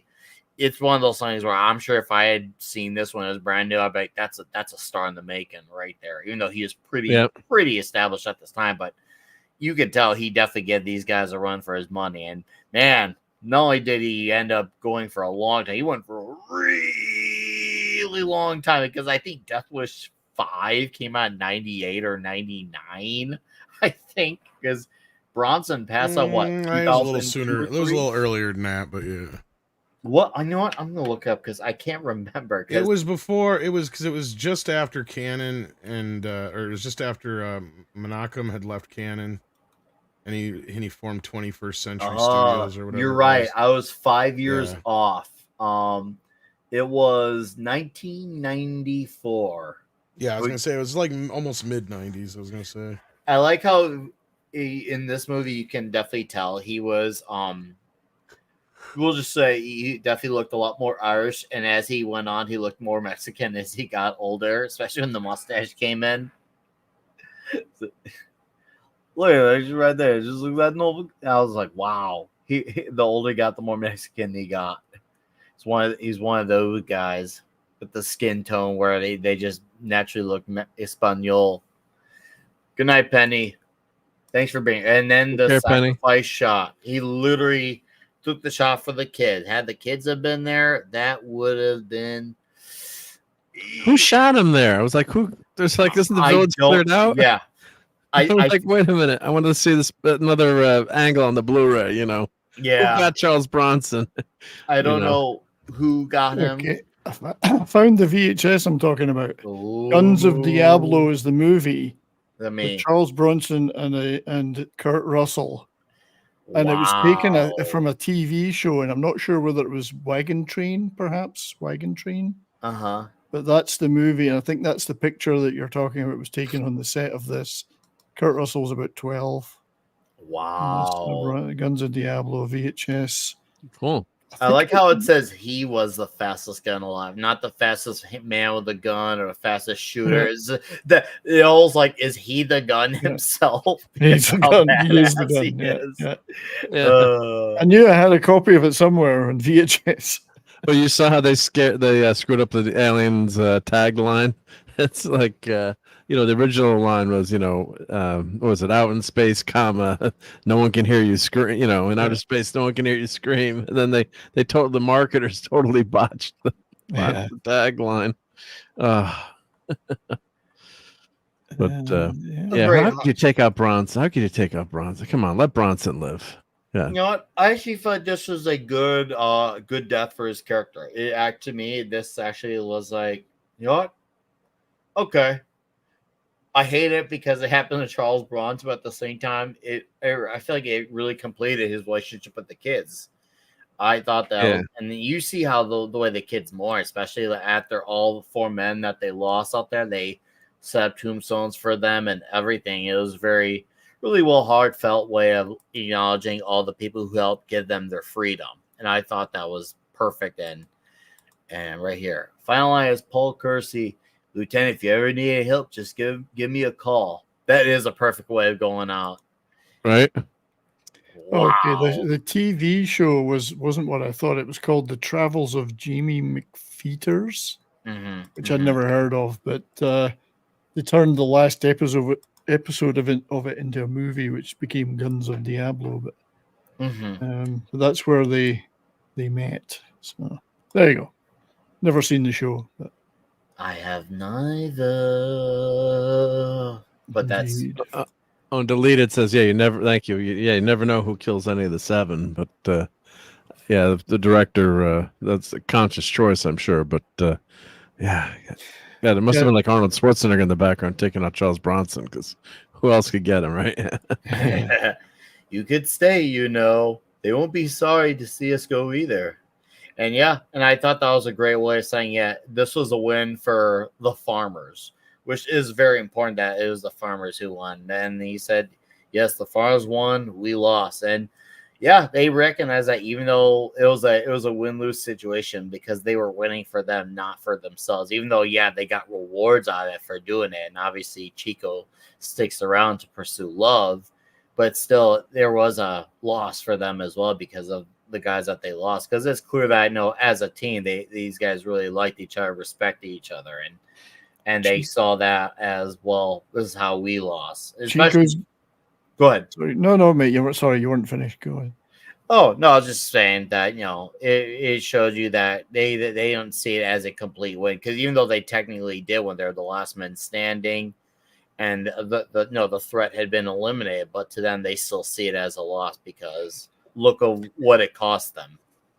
I was just going to say, Chico might end up just doing the laundry. Well, he takes his gun off in the end. His gun off, so he's the laundry for you then.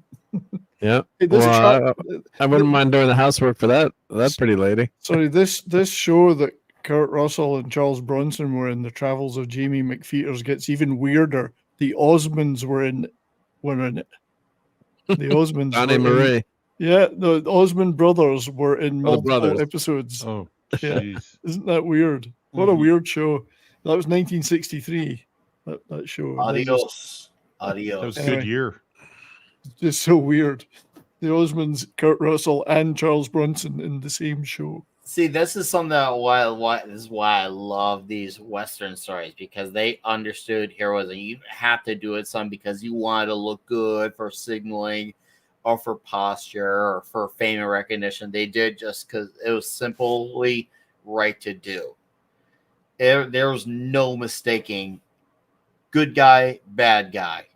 Once again, there's a time and place for those types of stories, but it is taking up so much of our media with the gray that it's just like, now it's made me resent it, even though I didn't initially resent it. I thought, okay, hey, it can work in spades, but now that's all these writers know how to do nowadays, and that's unfortunate because I don't want them touching characters like Superman, because they don't understand Superman is like the embodiment of Western heroes and what they represent to aspire to be. Instead, they want to make characters like Superman be more like them. I hate that. Yes, indeed. I tell you, Horst here is going to get pretty sick of shucking corn in the next few years.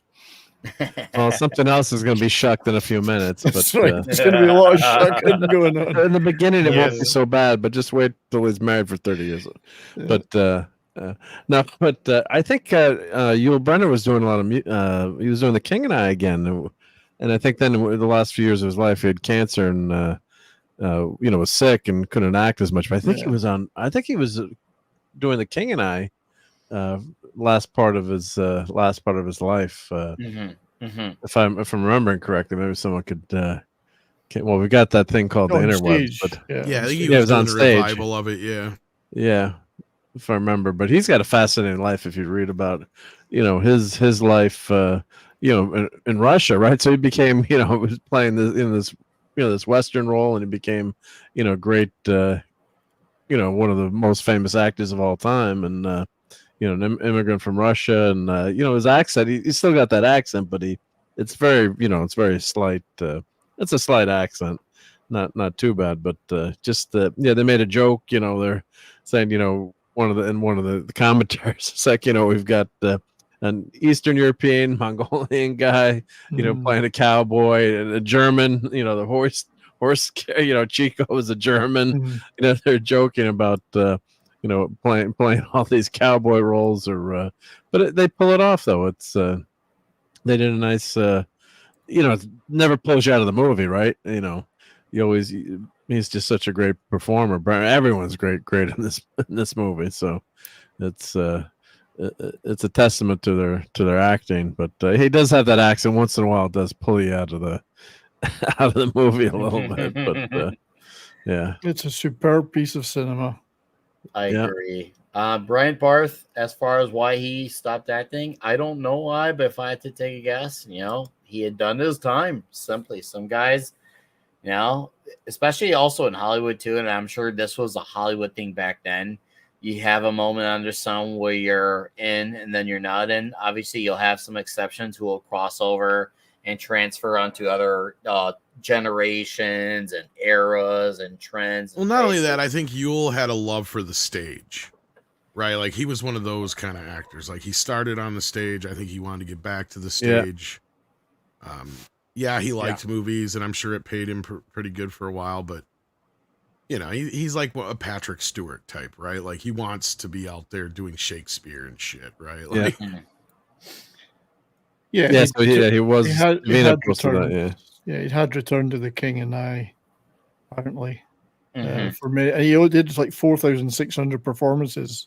I was gonna say it was a pretty big. I remember that as a kid, like when I was younger, like people talked about how they got to see him live. He took it on tour, so, all over the place. Yeah. When I played the King and the King and I in high school, and we used 2 casts instead of understudies.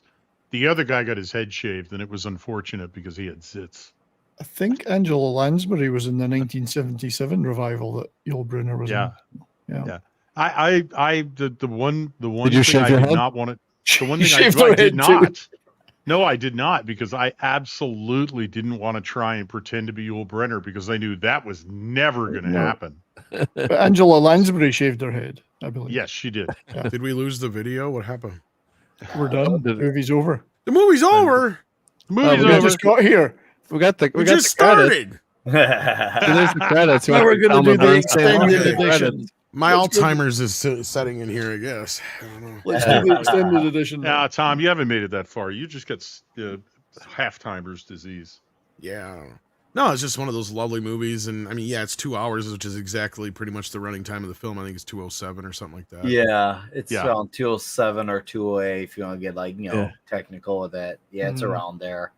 But it just feels like there's it does feel like we just got started. It does, doesn't it? Well, dog face pony soldier.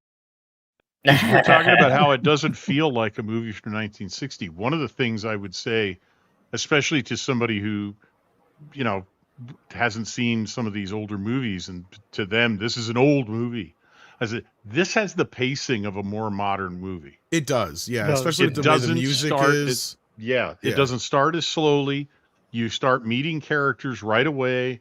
You start building up the story. We see the farmers, and it's not one of these movies where you have to keep telling the person, well, hang on, wait for it.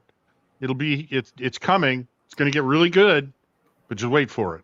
Because there are movies that are like that, and a lot of the movies from the 50s and 60s are like that. And a modern audience, not that kind of modern audience, the normal people. Yeah. They're used to movies that start with a big scene and then go back and tell the backstory and then ramp back up to the climax, and it grabs your attention. And if you're used to that, then a movie that just starts out with High Plains Drifter is a good example. A guy with whistling in the soundtrack is riding out of the heat shimmer in the desert, and you're like, what? And if you're used to modern movies, that takes a while to get started, and you don't know who these people are. This movie introduces you to the main characters fairly quickly. So a touch of Lawrence of Arabia in that scene, though. Yes. Really. The That's riding another out one of of the shimmering that's desert. my favorite date. Yeah, that's my favorite. One of my favorite movies of the 50s. I love that. All right, chat.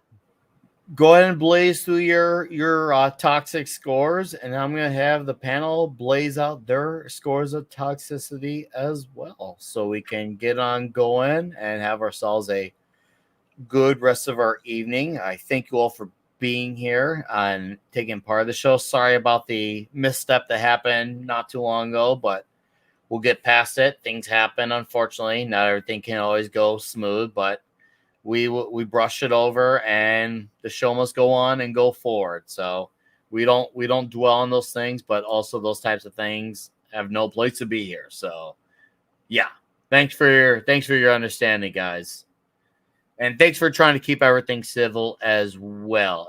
Right there, Brian Barth, 8 out of 10 toxicity. Jonathan Conroy, 8.5 toxicity. Thank you guys, wasting no time with the toxic scores. 70s, go ahead and dish out your toxic. Toxicity. Well, on the surface, it isn't really particularly toxic. It's just a bunch of people shooting things and whatever. But, it's got all these things like heroism and redemption and the struggle between good and evil, and a lot of machismo, a lot of guys doing guy things. So really, that probably puts it more like an 8 out of 10 rather than a lower toxicity, because those are things that are considered extremely toxic now. So I'd give it an 8 out of 10 for the machismo particularly. Okay. It's guys doing guy stuff. Guys doing guy. 2 other guys. I love it. And 1 girl. And TZ, Toxic 10. These guys were my childhood heroes. The girls, -1. Matthew Marzell, Avatar. yeah, right. That bullet thing was perfect. Perfect toxic Western manliness of teamhood, brotherhood, and defending Mexican farmers, well-looking, masculine to boot. Straight up, man. Killy Child, Toxicity 9.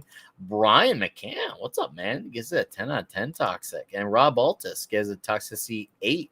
And it's in his top 2. Cool. PokeRace6666 gives it a 10. Mark.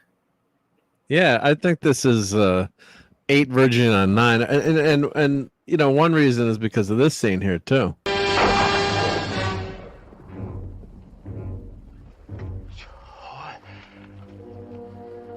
That was the greatest shot I've ever seen. Worst. Was aiming at the horse. Come on, aiming at the horse. How classic is that? The thing if you'd hit him with the knife, that would have been the perfect shot. Right? Yeah. So you gotta raise the score just for trying to kill a horse there. My God. Yeah, and this is one of the, like we said here, a lot of us is a movie we grew up with and watched over and over and over. It was on TV all the time, and I think it was my buddy's dad, probably my scoutmaster, Mr. Z, who introduced us to it, or said, "Why don't you guys want to watch Magnificent Seven tonight?" And you remember watching it the first time, and it was one of those movies you never minded watching if it was on TV, and it was just and the guys were kick-ass too. So like this is the other quote I didn't play yet. Nobody throws me my own gun that says run. Nobody. Nick, you mentioned that quote before. That's one of my favorite lines. So, but they're just kick-ass guys, and can you be a kick-ass guy these days? So, yeah, I give it a 9 for toxicity, and even Eli Wallach, his character, the bad, he's like, "Why did you come back to save these people? Why, with the kind of people that you are?" He's like basically, saying we're all, low lives here, we're criminals, but. That's what makes these guys magnificent. They have a great heart, and they sacrifice themselves, and the message is great too in terms of the farmers are the ones that really win. So it's a great movie all around. So 9 for toxicity. It's nice that they value the importance of them too, especially once again something I see mostly in very big city metropolitan areas. There seems to be this thing about devaluing them, and obviously then there's particular leadership figures who do that even more so, where they think, oh, what happens outside of cities is insignificant, they don't matter. They treat people like that who are voiceless, which was funny because they need people who live in the suburbs who make the foods, their furniture, their everything to live. Everything. It shows you how much, a lot of people in the city just take their own lives for granted because they just expect everything to be where they go because everything is within walking distance. They just do without truck drivers, right?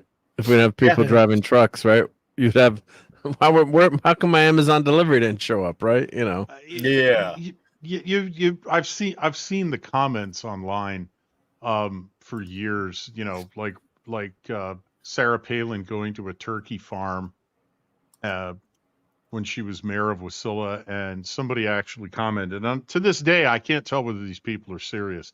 But it's like, why would she go to a turkey farm and make them kill a turkey for her when she could just go to the grocery store and buy one wrapped in plastic? And then you look at that and you go, are they trolling, or do they actually believe that some turkeys are just generated in a lab, wrapped in plastic, and shipped off to your grocery Aren't they born store? that way? Are they manufactured that way? Yeah, I've seen that. Like they're made that way. Seen a couple of other examples of that where they go, "Why do we? I don't need all eat any these animal farms? that had to be killed." Sorry. Why do we need all these farms? We can go to the supermarket for stuff. Right. Yeah. Yeah. I mean, and you Sorry, have Tom, to you're doing ask a great yourself, McCartney because job. it destroys your faith in humanity if you look at a comment like that and go, they're serious. They have no idea. It really where does. Everything comes from. And yeah, that's kind of what I was saying about living in the West. You knew where your food came from. Sometimes you had to go shoot it. Sometimes you had to go shoot up a village to get your food. Exactly. All right. So chickens don't grow in the grocery store? Damn. Nope. All right. I'm gonna read off more scores. Brian, 1010 toxic, deleted scenes. What's up, buddy? Thank you again for the raid, man. You are awesome. Overall, 1010 for movies for guys who like movies. The men are men, the women are women. Well, the few women who are in this. Old school Western greatest. Durisk is a 5 for the toxic. Men being real men, both fighters and farmers. Boys learning those lines. Thank you. Yes, that's I'm surprised we didn't really go too much on it. The boys like learning how to be a fighter and also how to be a farmer. Like the boys were actually paying attention, even though the guys were very just like, hey, don't get involved. We're here to do this job. But you can admire the bravery the boys had, even though it's stupid. I'll say because they're kids. You want them to grow up and live a full life, but you can at least see that they were already looking up to those around them because they wanted to defend their land as well. I thought that was, I thought the kids were cool for doing that too. Red shirt, go ahead and get off your toxic thoughts. Wow. I mean, for starters, this is just like every testosterone-laden actor from the 60s brought together to make one team to make this film. And you guys talked about, masculinity and testosterone. I mean, this thing is rocket powered. This should have had a warning label on it. It would today. It would have a warning label on it for warning excessive testosterone ahead. If for that alone, this thing would rate fairly high on my toxic scale. But then, yes, the very few women that are in it are obviously they're there to support their families. They do the women's work. The men do the men's work, and they're seen and not heard. And only the boys. You don't really see any girls, any young women, and I mean it's just by today's standards. Oh, there's so much wrong with the casting of this film. It's just terrible, and yet you look at this and go, I can't imagine a better cast of people to tell this story in 1960. McQueen and Brenner not getting along, notwithstanding. But then again, they were totally different actors. You had Brenner, who was a stage actor, and McQueen was not an actor. He said that himself.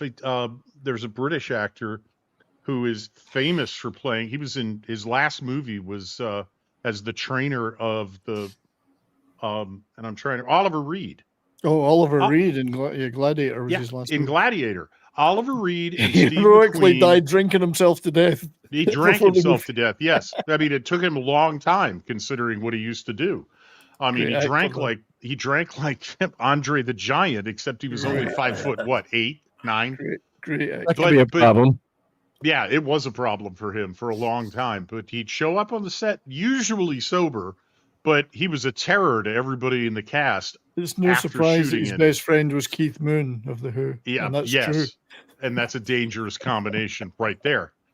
But he and Steve McQueen both recognized something, I think, in themselves, and that is, and Reed was perfectly upfront about it. He said, I could never be a stage actor because the way I act is in a close-up that only shows the top half of my face, and I just change the expression in my eyes and I move my eyebrows or something.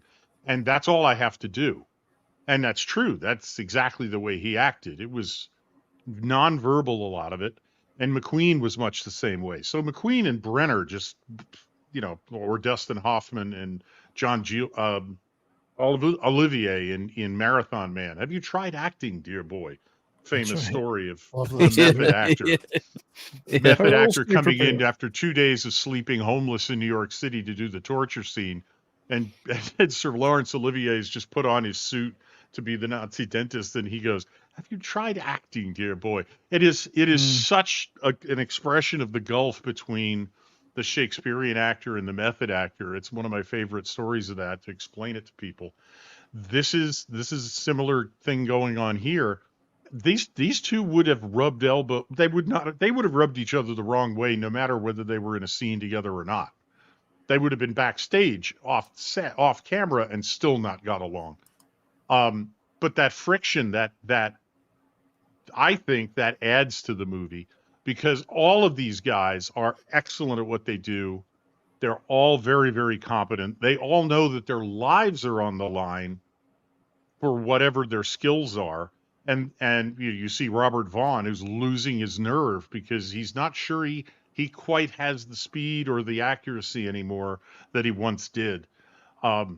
This is all about guys, and a movie that's all about guys is not allowed today. So this gets an 8.5 out of 10.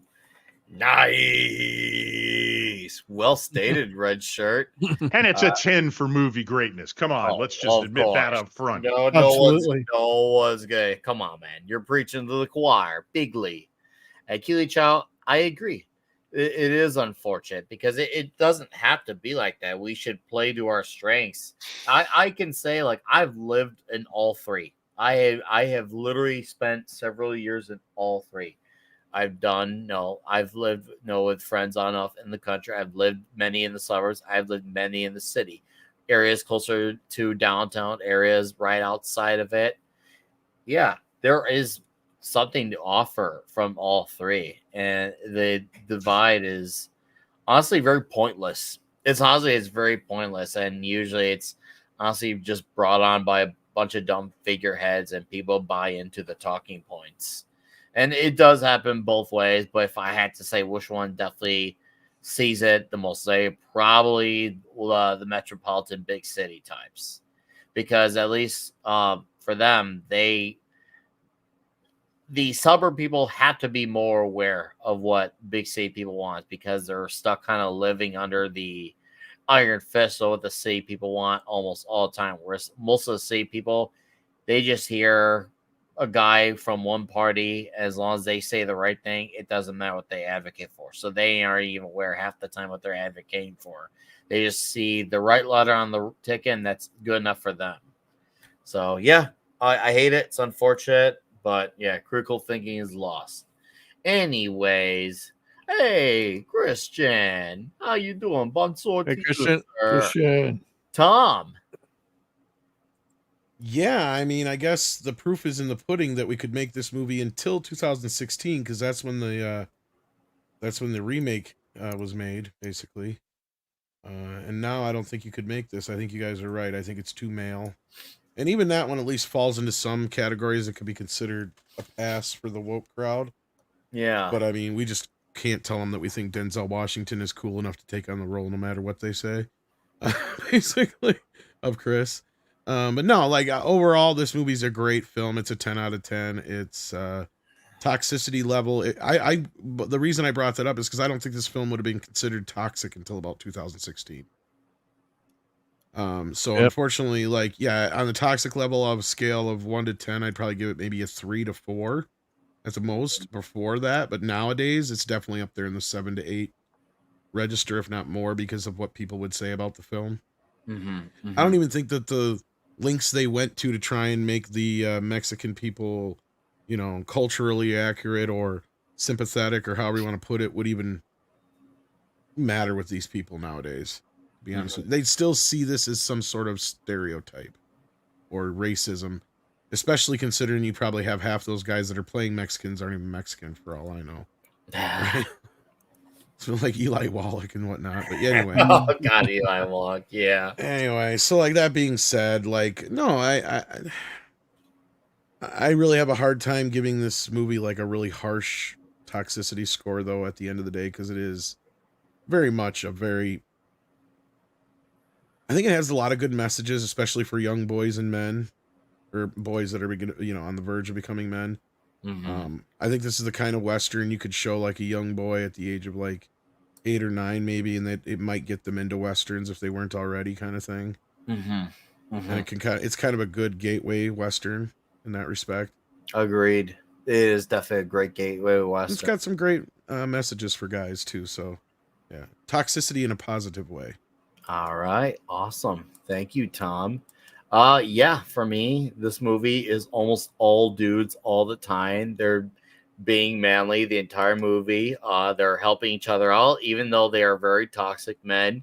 They still have each other's backs. It doesn't matter what their race is, doesn't matter what their religion is. They're here to help each other and just simply do the right thing. They don't need some deep, super intellectual reason to why they have to help each other. They just know right from wrong. These guys have been wrong. They need help. We're going to help them out, and we're going to also teach them along the way. And there's just great dialogue, that's toxic as well. And like Chris said, there's no need to apologize. We weren't expecting flowers and speeches. Yep. Just such great toxic lines, like spoiled throughout the movie. They're spoken a little lower and not as gruff as like Clint Eastwood or as loud as some guys would be, but they're quick, they're swift, and they're as deadly as the shots that they take at their enemies. So for me, I'm gonna give this one about 8.5 for the toxicity. So men, and you guys once again an A-list talent. I mean, God, this is the cream of the crop of the men. I mean, once again, Mad's pants. He would have had a lot of dirty pants from watching this movie. A lot of dirty pants from this one. So, anyways, that, kids, is the Magnificent Seven, and next week is part 3 of the Western month with the Hateful Eight. And also a random shout out that 16 years ago today, Tropic Thunder was released in theaters. Wow. How fitting, considering what we covered today with the colored face going on. Once again, guys, thank you for the super chats, for the few new subs I got from the show. Thank you. I hope you like what you saw, and I hope you come back for more. And once again, apologies for what happened earlier in the chat. Unfortunately, some people get out of line, and reacting to it is quick. I think, how do you react? How do you figure out how to react to it? And, well, I think it's safe to say it was handled, and it stopped the rest of the show, and you all were able to get back to having fun, because that's what this show is. And, well, I hate sounding like crazy, super hardcore leftist, but the thing is, I do welcome people here of all types of backgrounds. So whether you agree with me or not, and Danny, who I like, we don't agree on the Hateful Eight, which one you prefer, but you know what? He's still welcome to his opinion here. So yeah. Anyways, guys, Hateful Eight next week. It's gonna be awesome. It's gonna be fun. Let the show go on. Let the show go on strong. Let it go on big. I think people should really go see the first 6 movies though before we get to Hateful Eight. 6. Well, we had Magnificent 7 this week, and then we got the Hateful Eight next week. Yeah. So the 6 before the Magnificent 7. Okay, I get you. The ridiculous 6, are you saying, Tom? Is that what? Yeah, I guess the ridiculous 6 would be the prequel to that. Which Fantastic Four do we go to see then? Yeah, the Fantastic Four. Which Fantastic Four? Fantastic Four. Fantastic Four. Which one? Twins.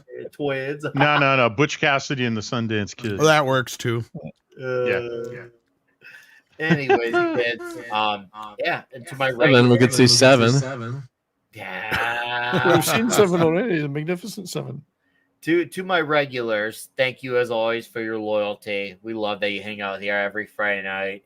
being toxic with us. That's what it's all about. A good time with the folks who want to enjoy the toxicity. Oh, the third one should be Three Amigos. Yes, sorry. Three Amigos. Oh, yeah, Three Amigos. There we go. And then the one. Highlander. There is only one. Yeah. That was good. All right. Anyways, on my channel, I'll have Clobby's Comic Shop Friday night, and next week, Toxic Tuesday, Hateful Eight. And I'm going to try to see if I can get lucky to record a video tomorrow. I tried doing it yesterday, and everything went to crap. So I'm going to give it a shot again tomorrow. Outside out, be on Midnight's Edge After Dark as well Thursday. I'm going to let these gentlemen plug their plugs on the way out. And guys, when this ends, it will take you straight to Price of Reason's channel. So we'll let Mark plug his plug first. Oh, thank you. I always let me unplug here. Let me see if my camera works. So I want to show a comic because I'm going to a comic book convention this weekend in Connecticut. So let me grab, and there's gonna be some cool artists there that I want to get some stuff signed. But I did, because of the Robert Downey Dr. Doom news, I did pick up a few comics to fill some holes in my collection. So everyone's going crazy with all these Iron Man issues. Who knows if they'll be worth something? But these are great stories. Iron Man 149 and 150. Awesome, old time classic comic stories. But I'll be headed to Terrificon at the Mohegan Sun. So hopefully I won't gamble away comic books. But I'm gonna be having a ton of videos and shorts, and maybe do some. I'll try to go live maybe for a few minutes in there. I'm not that good at. How do you walk around with the camera? I see like Lorraine and everyone, they all walk around with the camera. All the people. I think she has a stick. I think she has a stick or something. I'm like, stick.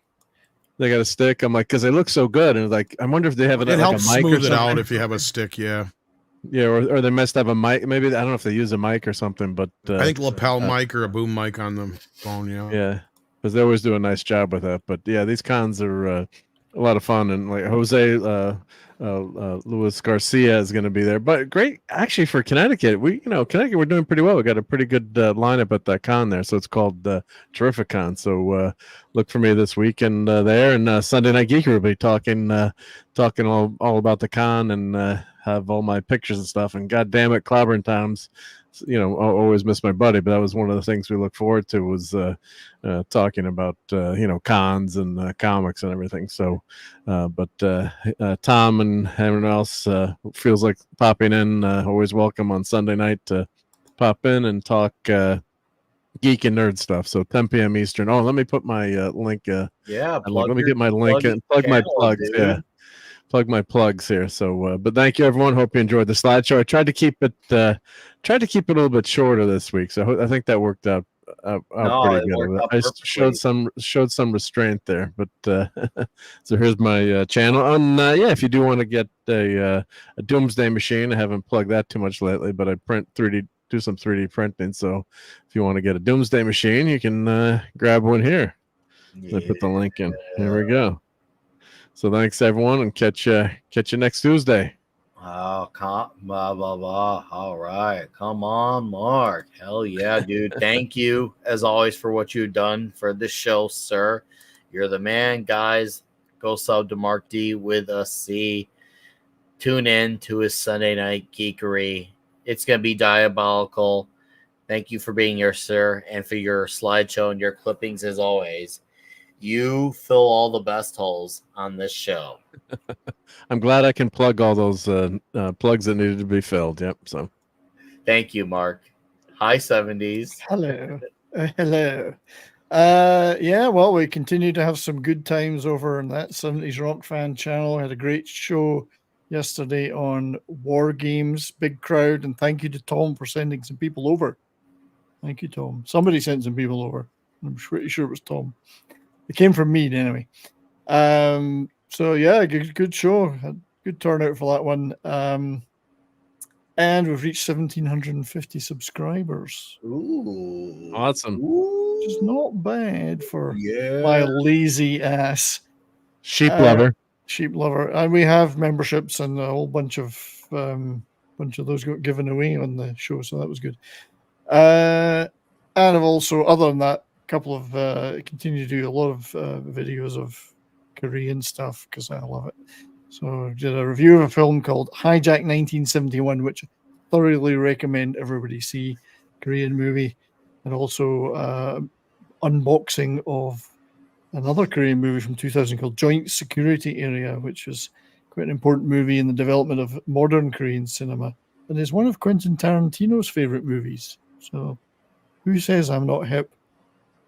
You know, I'm more hip replacement than hip true, but you know. Mm-hmm. So anyway, lots of stuff like that, and there will be more videos, I'm sure, during the week. And then next week's show, I believe we're going to be doing. I'm leaning towards a show about Kraftwerk and the rise of the machines in music. So that will probably be the topic. Anyway, thank you all. It's been real. 70s. It's been very real. I appreciate you. I appreciate you too. And Red Shirt doesn't have a plug, but I want to let him know that I plugged his plug for him because we always make sure our men are plugged. Oh, I'm playing the game right now. I'm playing the RoboCop game right now. Oh. Hi, Tom. I know you have a channel called. It says I'm property of Detroit Police Department now. Have you had your dick shot off yet, though? No. Have you? No. I'm waiting for that part of the game. That's a cheap trans way of getting out of this. That's right. Yeah. Oh, yeah. I got music now.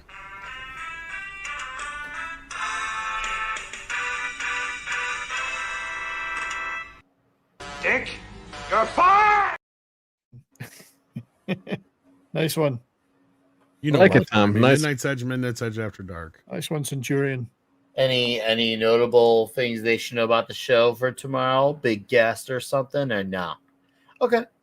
I feel like I should ask. Small guest? Peter Dinklage, maybe but a small he guest? likes turtles. You never know. That's important. That's very important. You never know. And guys, yes, sub to his After Dark Red channel. Shirt, yes. He's back now, I think. He wants a plug.